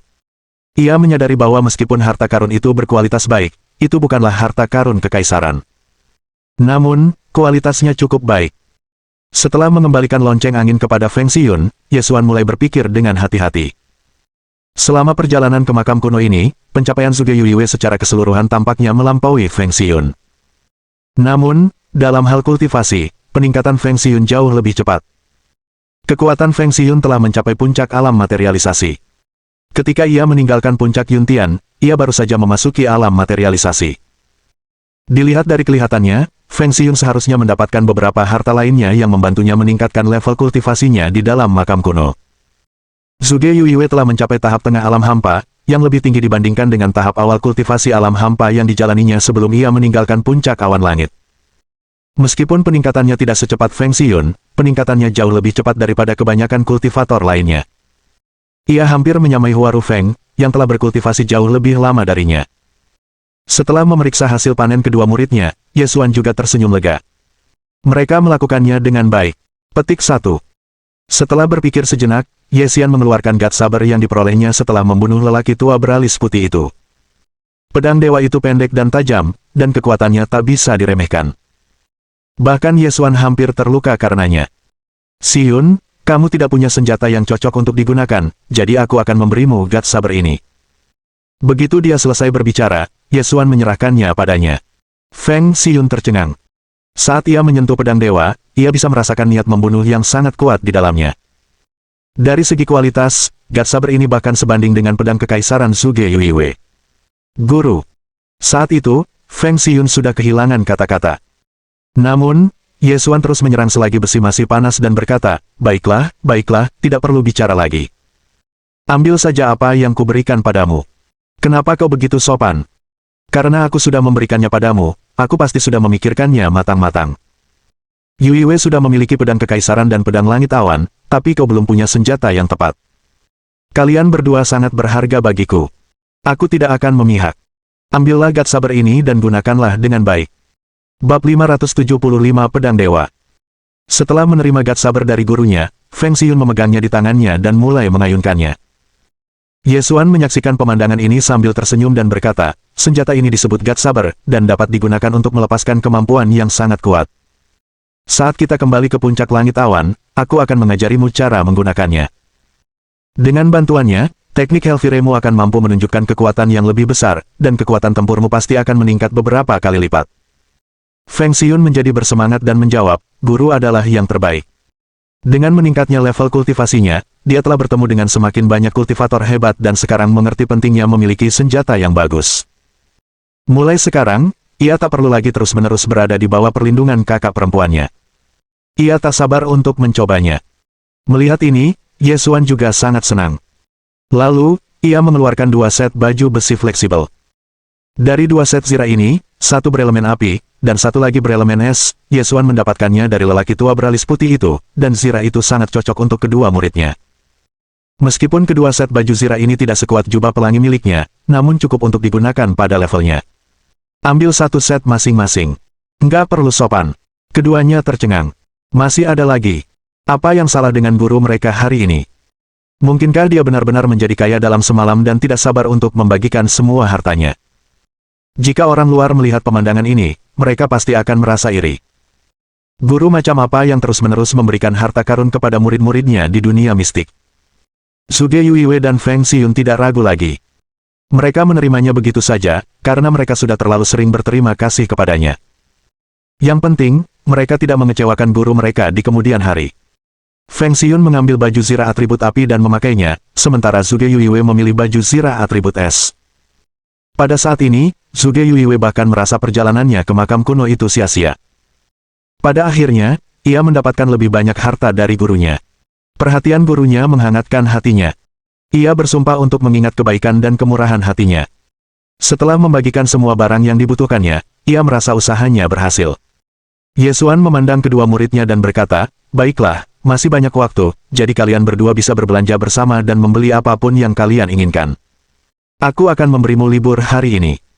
Kamu bisa pergi dan melakukan apapun yang kamu mau. Baiklah, guru, Anda memang yang terbaik, jawab mereka berdua dengan cepat. Begitu mereka mengatakan itu, mereka berjalan keluar sambil bergandengan tangan, melompat-lompat menuju jalan. Sejak diterima sebagai murid Ye Xuan, mereka sepenuhnya fokus pada kultivasi, dan tidak punya waktu untuk bersantai seperti ini. Terlebih lagi, dengan guru mereka di dekat mereka, mereka bisa berkeliaran di jalanan tanpa rasa khawatir. Ketika melihat kedua muridnya keluar dari ruangan, Ye Xuan langsung menyeringai lebar karena pemberitahuan sistem yang bergema di benaknya. Ding! Karena tuan rumah telah memberikan pedang dewa kepada Feng Xiyun, tuan rumah telah mendapatkan hadiah penting dan menerima pedang dewa cacat. God Saber telah memberinya pedang dewa. Ye Xuan merasa gembira dan segera memeriksanya. Saat dia mengeluarkannya, aura pembunuh yang mengejutkan menghantam tepat di wajahnya dan memenuhi ruangan. Jika bukan karena pengendalian tepat waktu dari Ye Xuan, kota Qingyang mungkin akan terjerumus ke dalam kekacauan akibat curahan niat membunuh. Asal-usul pedang dewa berasal dari zaman kuno. Niat membunuh yang terkandung di dalamnya jauh lebih besar daripada pedang langit awan. Lagi pula, pedang ini cacat. Jika bisa diperbaiki, bukankah pedang ini akan menjadi pedang yang sangat kuat? Tampaknya dia telah menemukan emas secara harfiah dan kiasan hari ini. Mata Ye Xuan tampak berbinar saat ia menatap pedang dewa di tangannya. Ia begitu gembira hingga tak bisa berkata-kata. Sekalipun pedang dewa rusak parah, dia tidak akan tertipu oleh penampilannya. Jika pedang dewa itu dalam kondisi puncak, ia bahkan akan melampaui pedang langit awan milik Ye Xuan. Dengan itu, dia bahkan mungkin mampu melawan ahli alam abadi yang tersegel. Namun sisi buruknya adalah tidak mudah untuk mengembalikannya ke kondisi puncaknya. Terlebih lagi, bahkan jika dia dapat mengembalikan pedang dewa ke kondisi puncaknya sekarang, Ye Xuan tidak memiliki kekuatan untuk mengaktifkannya sepenuhnya, dan akan terkuras setelah melancarkan satu serangan, jika dia berhasil mengaktifkannya sejak awal. Kemudian, pemberitahuan sistem lainnya berbunyi. Ding! Karena kamu telah memberikan armor fleksibel atribut api dan es kepada kedua muridmu, kamu telah mendapatkan 2 hadiah penting dan 1 set armor fleksibel atribut api dan es. Kali ini, Ye Xuan tidak mendapatkan harta karun yang luar biasa seperti sebelumnya. Meskipun begitu, sesuatu yang ia anggap biasa saja akan menjadi sesuatu yang diimpikan banyak orang. Jika nanti ia melelangnya, ia mungkin bisa meraup untung besar. Namun, setelah mempertimbangkannya, ia memutuskan untuk memberikan 2 benda ini kepada murid-muridnya juga, dan melelang benda-benda yang baru saja ia berikan kepada mereka. Bab 576 Lelang, Bagian 1. Barang-barang berkualitas ini tidak seharusnya dijual dan disia-siakan seperti ini. Akan jauh lebih baik jika diberikan kepada murid-muridnya. Lagi pula, ia tidak bisa selalu berada di sisi mereka, jadi semakin kuat dan terlindungi mereka, semakin baik. Setelah mempertimbangkan secara serius, Ye Xuan mengeluarkan sebagian harta yang telah disiapkannya untuk dilelang. Di antara harta karun tersebut, jarum Yama merupakan harta karun yang layak. Ada juga beberapa harta karun lain yang Ye Xuan tidak repot-repot menilai sepenuhnya. Ia mengeluarkan semuanya dan memutuskan untuk melelangnya. Saat Ye Xuan selesai memilah semua barang itu, setengah hari telah berlalu. Guru, kami kembali. Zhuge Yuiwei dan Feng Xiyun memasuki ruangan dengan senyum di wajah mereka. Ye Xuan tidak berbalik, tetapi bertanya, bagaimana? Apakah kamu puas dengan apa yang kamu beli? Apakah ada yang menyusahkanmu? Kami sangat senang. Bagaimana mungkin ada orang yang datang dan memprovokasi kami? Ngomong-ngomong, guru, apa yang sedang Anda lakukan sekarang? Feng Xiyun berjalan dengan penuh minat dan melihat harta karun yang akan dilelang Ye Xuan. Baru kemudian Ye Xuan mengangkat kepalanya untuk menatap Feng Xiyun. Ia langsung menjawab, sebenarnya, aku tidak melakukan apa-apa. Aku hanya sedang memilah-milah beberapa harta karun. Aku baru saja menemukan 2 set baju zirah fleksibel ini. Ini lebih bagus daripada yang kuberikan tadi, jadi pakai saja yang ini. Setelah mendengar ini, mereka berdua sangat terkejut. Zhuge Yuiwei juga bergegas dan mengambil baju besi fleksibel atribut es dan memeriksanya dengan cermat. Wow, armor fleksibel ini luar biasa. Zhuge Yuiwei berseru kaget. Di dunia mistik, perlengkapan senjata juga sangat berharga, bahkan lebih berharga daripada senjata. Lagi pula, seperangkat baju zirah yang baik mungkin menjadi pembeda antara hidup dan mati dalam pertempuran, dan mungkin menyelamatkan mereka jika terjadi serangan mendadak. Oleh karena itu, seperangkat baju zirah yang bagus sangat dihargai dan menjadi objek keinginan banyak sekali pembudidaya. Guru, mungkinkah Anda berencana menjual semua harta karun ini? Sambil berbicara, Zhuge Yuiwei mengeluarkan armor fleksibel atribut es yang baru saja diberikan kepadanya sebelumnya. Ye Xuan hanya berkata dengan acuh tak acuh, ya, bagaimanapun juga, harta karun ini tidak terlalu berguna bagiku. Aku akan menukarnya dengan uang agar kita bisa membeli lebih banyak herbal untuk alkimia. Mendengar ini, Zhuge Yuiwei mengerti maksudnya. Ia segera mengganti baju zirah lamanya dengan yang baru. Setelah mengemasi semua harta karun, Ye Xuan memimpin kedua muridnya keluar ruangan.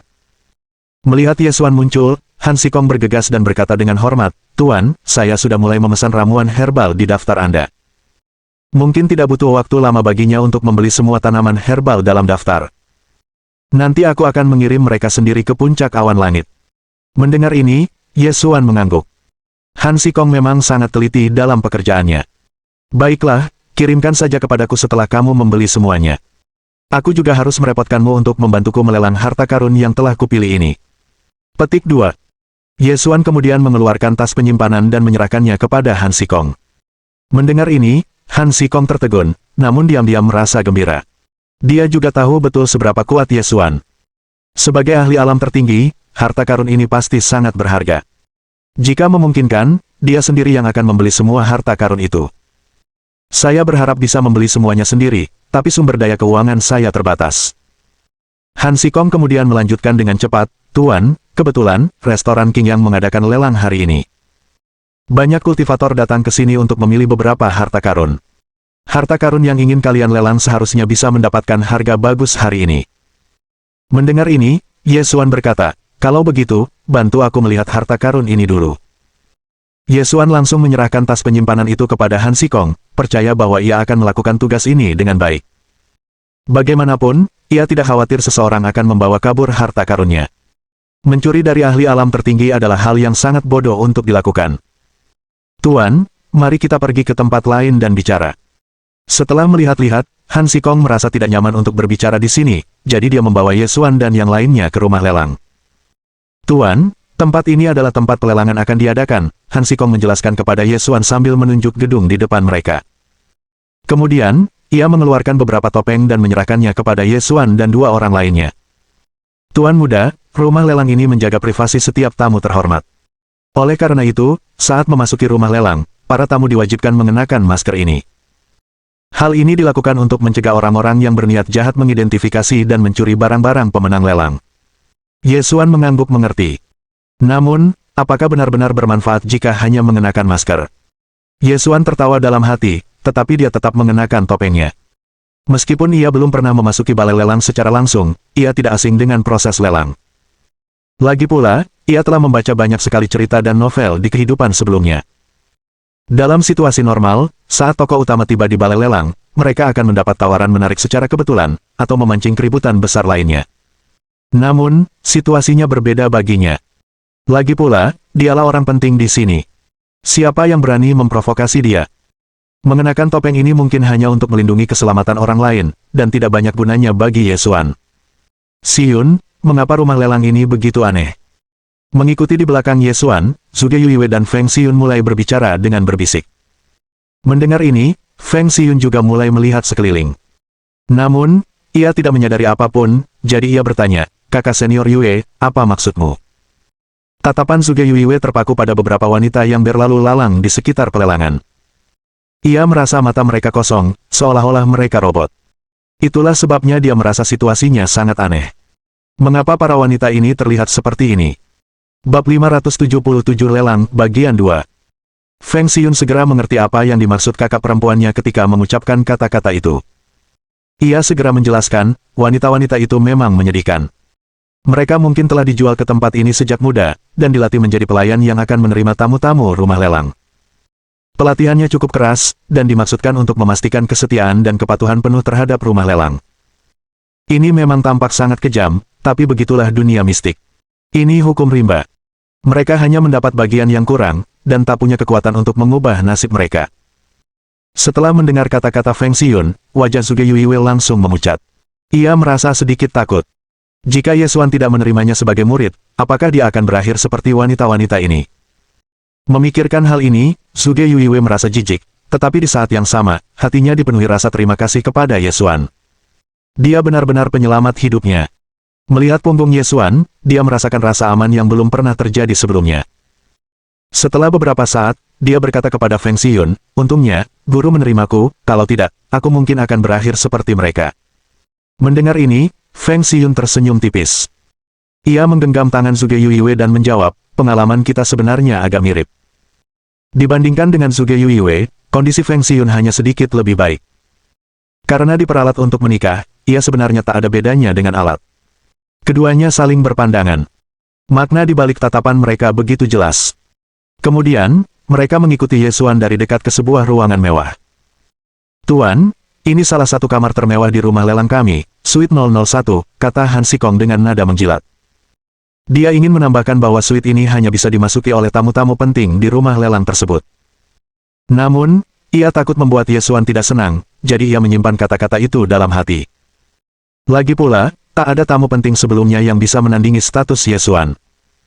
Saat memasuki kamar itu, Ye Xuan mengamati ruangan itu dan merasa bahwa semuanya cukup bagus.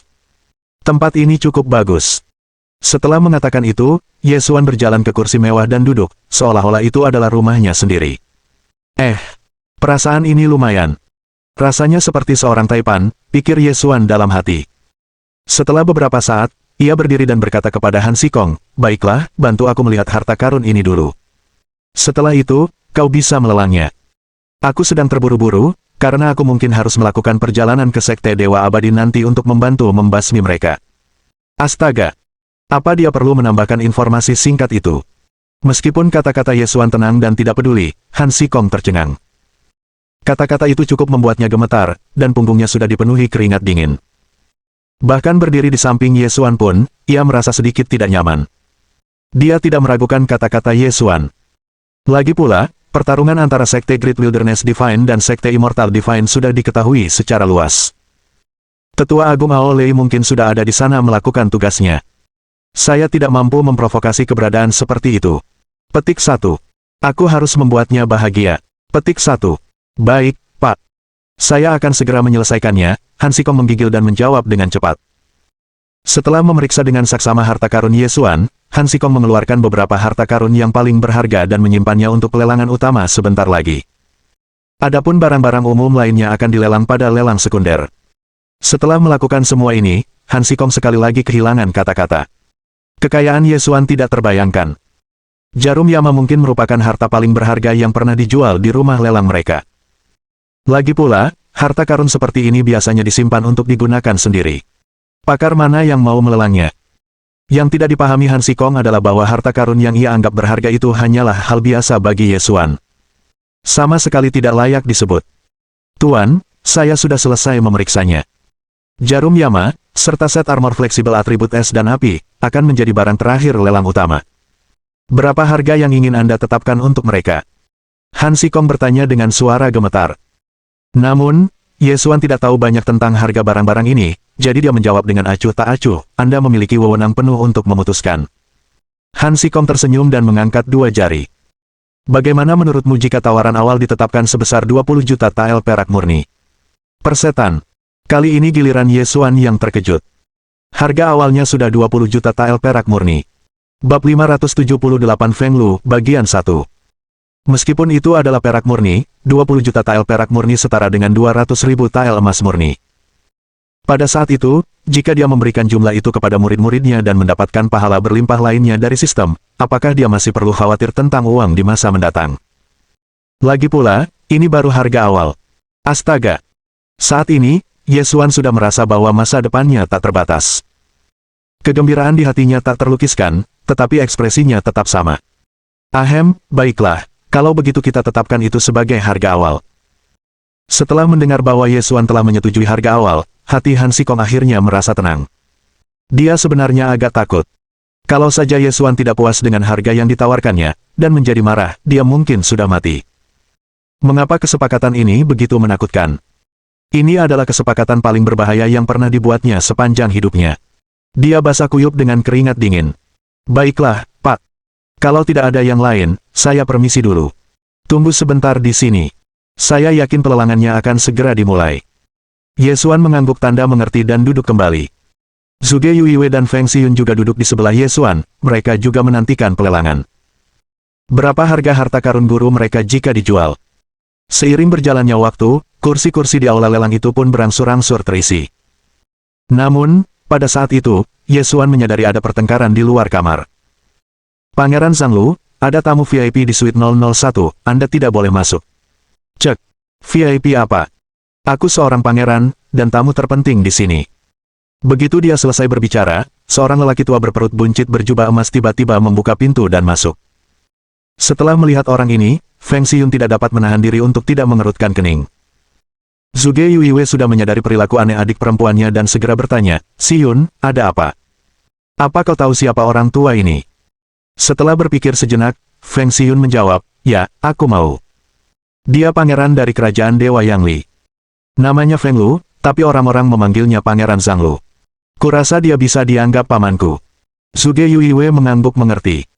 Mereka mengenakan topeng di wajah mereka, jadi tidak aneh jika Feng Lu tidak mengenali Xiyun. Maukah kau datang dan menyapa? Tanya Zhuge Yuiwe polos. Mendengar ini, Feng Xiyun merasa tak berdaya dan berkata dengan nada tidak senang, ini tidak sesederhana yang kau pikirkan.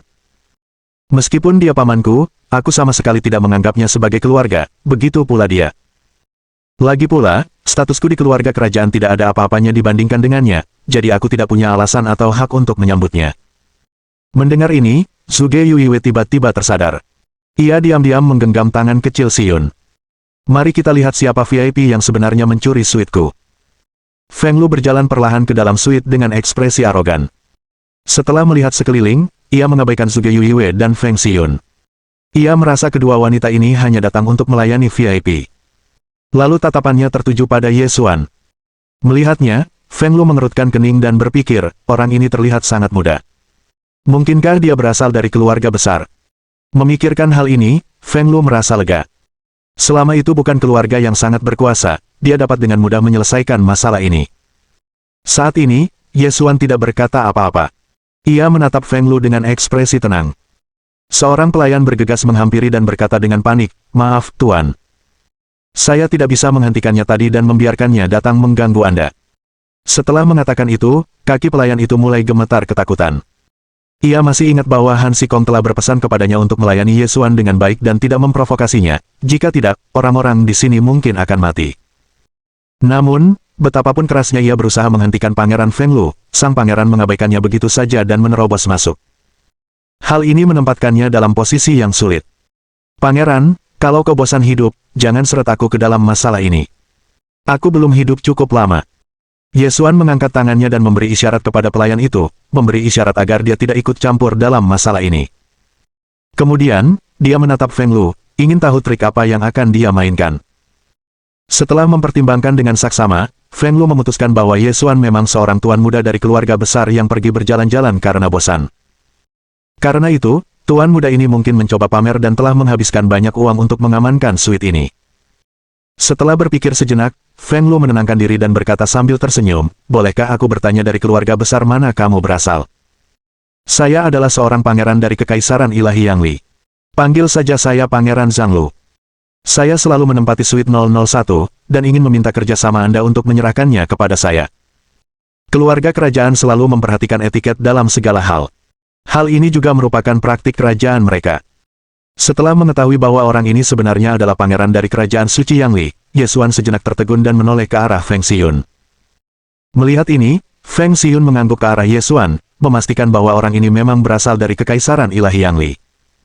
Sudut bibir Ye Xuan sedikit terangkat, dan ia berkata lugas, "Oh, Pangeran Zhang Lu. Senang mendengarnya. Baiklah, kau boleh pergi dari sini sekarang." Mendengar ini, wajah Feng Lu menjadi gelap. Meskipun mengetahui latar belakangnya, orang ini tidak mundur. Hanya ada dua kemungkinan hal seperti itu terjadi. Salah satunya adalah bahwa pemuda ini benar-benar memiliki latar belakang yang hebat, dan yang lainnya adalah bahwa dia adalah orang bodoh yang tidak tahu apa-apa. Bab 579 Feng Lu, Bagian 2. Menatap Ye Xuan, Feng Lu berkata dengan wajah muram, "Apa latar belakangmu? Kau bahkan berani meremehkan status dan wewenangku sebagai seorang pangeran." Ye Xuan sudah kehabisan kesabaran. Ia berdiri dan hendak bergerak. Pada saat ini, Han Xikong bergegas mendekat. Ketika dia melihat Ye Xuan siap bergerak, dia ketakutan. Ya Tuhan! Dia baru pergi sebentar, tapi seseorang sudah membuat masalah dengan Ye Xuan. Apa orang ini ingin dia terkena serangan jantung? Untungnya, ia tiba tepat waktu. Kalau tidak, Pangeran Zhang Lu mungkin tidak akan sempat melihat matahari besok. "Maaf, Pak. Saya tidak menangani semuanya dengan benar dan membiarkan orang lain mengganggu Anda." "Tuan, jangan khawatir dan biarkan saya menangani masalah ini untuk Anda," kata Han Xikong sambil menyeka keringat dingin di dahinya, tampak ketakutan. Dia tidak bisa disalahkan atas hal ini. Lagi pula, baik restoran King Yang maupun Kekaisaran Ilahi Yang Li tidak mampu menahan amarah Ye Xuan. Bahkan sekte papan atas seperti sekte Ilahi Abadi pun telah menderita di tangannya. Han Xikong ingin sekali meninju wajah Pangeran Zhang Lu. Dari sekian banyak orang yang ingin diprovokasi, ia memilih Ye Xuan. "Han Xikong, apa yang kamu lakukan?" Melihat Han Xikong berlari menghampiri Ye Xuan dan meminta maaf begitu dia masuk, mengabaikannya, Feng Lu merasa sangat sedih. Dia adalah pangeran dari Kekaisaran Ilahi Yang Li. Bagaimana mungkin status pemuda ini sebanding dengannya? Apa yang salah dengan Han Xikong hari ini? Han Xikong yang tadinya dipenuhi rasa takut dan marah, menjadi murka ketika melihat Pangeran Zhanglu berani menanyainya. Meski begitu, keduanya tetaplah tamu kehormatan, meskipun status mereka berbeda bagai siang dan malam. Karena itu, ia pun harus menenangkan Pangeran Zhanglu. Han Xikong menenangkan diri dan berkata dengan sopan, "Pangeran Zhanglu, maaf. Siapa cepat dia dapat. Karena suite 001 sudah terisi, silakan menempati suite lain." Setelah mendengar kata-kata ini, ekspresi wajah Feng Lu menjadi gelap. Itu bukan kata-kata yang diharapkannya untuk didengar dari Han Xikong. Pada saat yang sama, ia juga tertarik dengan latar belakang pemuda ini. Mengapa Han Xikong memihak pemuda itu, bukan dirinya? Dia sangat mengenal karakter Han Xikong. Sebagai penanggung jawab restoran King Yang, dia sangat mudah beradaptasi. Karena itu, melihat Han Xikong menjilat di hadapan pemuda itu sudah menunjukkan banyak hal. Feng Lu menatap Ye Xuan lagi. Tanpa berkata apa-apa, ia berbalik dan berjalan keluar dari suite 001. Begitu mereka berada di luar, Feng Lu menoleh ke bawahannya dan berkata, "Selidiki latar belakangnya. Aku ingin tahu apa istimewanya orang itu sampai-sampai Han Xikong pun berusaha menyenangkannya." Di suite 001, setelah melihat Han Xikong menyelesaikan masalah tersebut, Ye Xuan bertanya kepada Feng Xiyun sambil tersenyum, "Xiyun, apakah semua pangeran di kerajaan surgawi Yang Limu seperti ini?" Feng Xiyun mengangkat bahu dan menjawab, "Sebenarnya, aku tidak yakin. Lagi pula, aku biasanya tidak berhubungan dengan mereka. Guru, kalau Bapak mau memberinya pelajaran, lakukan saja. Bapak tidak perlu mempertimbangkan saya. Satu-satunya orang yang dekat denganku di kerajaan suci Yang Li adalah saudaraku." Setelah mengatakan ini, ia menjilat bibirnya dan berkata, "Lebih baik beri mereka pelajaran yang berat. Pukuli mereka sekeras-kerasnya sampai ayah mereka sendiri tidak mengenali mereka. Itu akan mencegah mereka bersikap sombong di masa depan." Mendengar ini, Ye Xuan tertawa. Sambil tersenyum, Ye Xuan melupakan masalah itu dan segera melupakannya. Lagi pula, pangeran seperti ini hanyalah orang tak berarti di matanya. Ia bisa dengan mudah menghadapinya. Kemudian, Ye Xuan menatap Han Xikong lagi dan berkata, "Semoga hal seperti ini tidak terjadi lagi." "Mengerti." Setelah mendengar kata-kata Ye Xuan, Han Xikong gemetar dan berkeringat dingin. Meskipun hanya pernyataan sederhana, itu membuatnya merasakan penindasan yang mengerikan. Siapa yang tahu bencana apa yang akan menimpanya dan bahkan kekaisaran ilahi Yang Li jika ia membiarkan Pangeran Zhanglu memprovokasi Ye Xuan. Saya mengerti, saya mengerti. Tuan, Anda tidak perlu khawatir. Tidak akan ada yang kedua kalinya, jawab Han Xikong dengan takut. Ye Xuan lalu melambaikan tangan, memberi isyarat agar ia pergi, menunjukkan bahwa ia bisa melanjutkan urusannya sendiri. Lagi pula, Han Xikong lah yang mengurus penjualan harta karunnya. Saat itu, di suite 002, Feng Lu baru saja duduk. Ia begitu marah hingga melempar cangkir di atas meja ke lantai. Wajahnya tampak mengerikan. "Sialan! Siapa dia? Beraninya dia mengabaikanku seperti itu." Setelah memecahkan semua cangkir, seorang bawahan bergegas ke sisinya. "Pangeran Zhanglu, kami sudah melakukan penyelidikan menyeluruh, tetapi tidak menemukan apapun tentang orang itu. Kami tidak tahu dari mana asalnya, tapi sepertinya dia bukan tuan muda dari keluarga terpandang." Setelah mendengar ini, Feng Lu mengerutkan kening. "Aku tak percaya. Kenapa Han Xikong begitu baik padanya? Dia pasti punya latar belakang yang hebat. Pergi dan periksa lagi. Setelah kamu tahu semuanya, kembali dan laporkan padaku."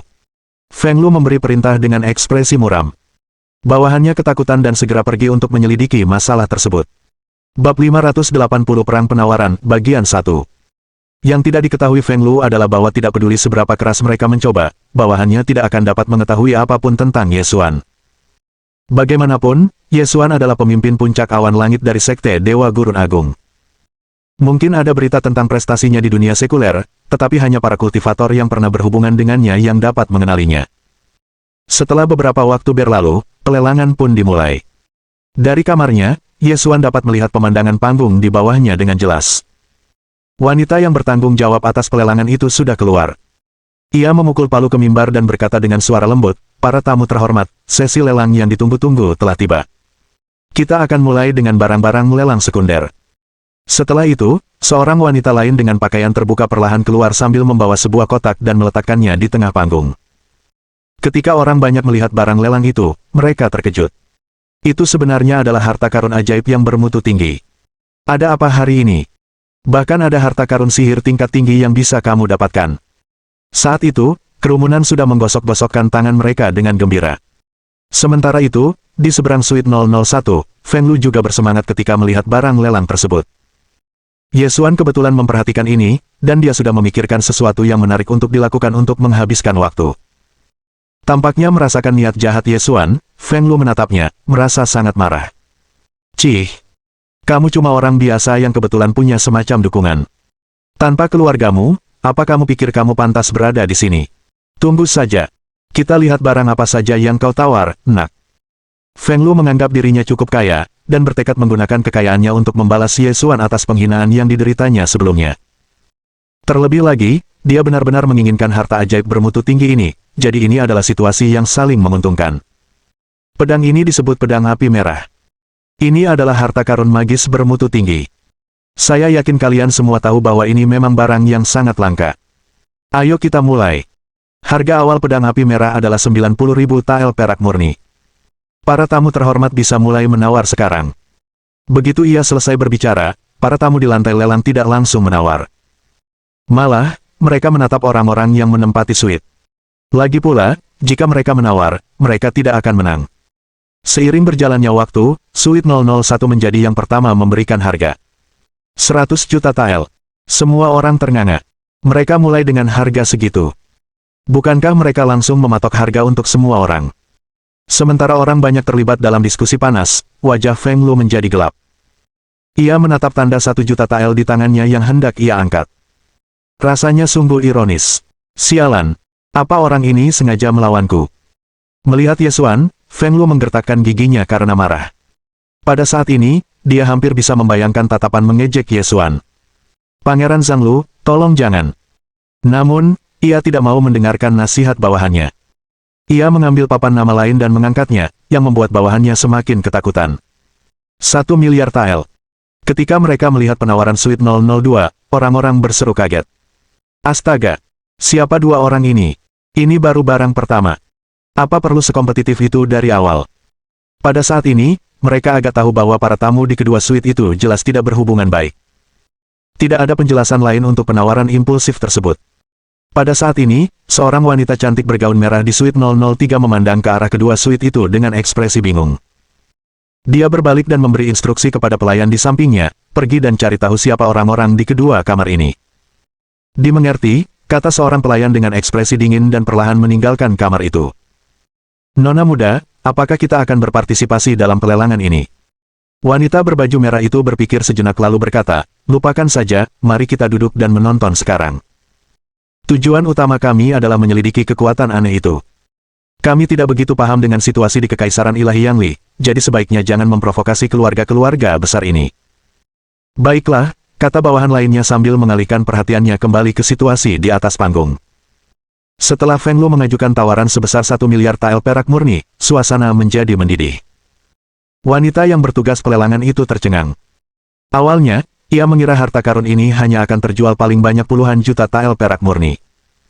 Siapa sangka tamu di suite 001 akan langsung menaikkan harganya menjadi 100 juta tael.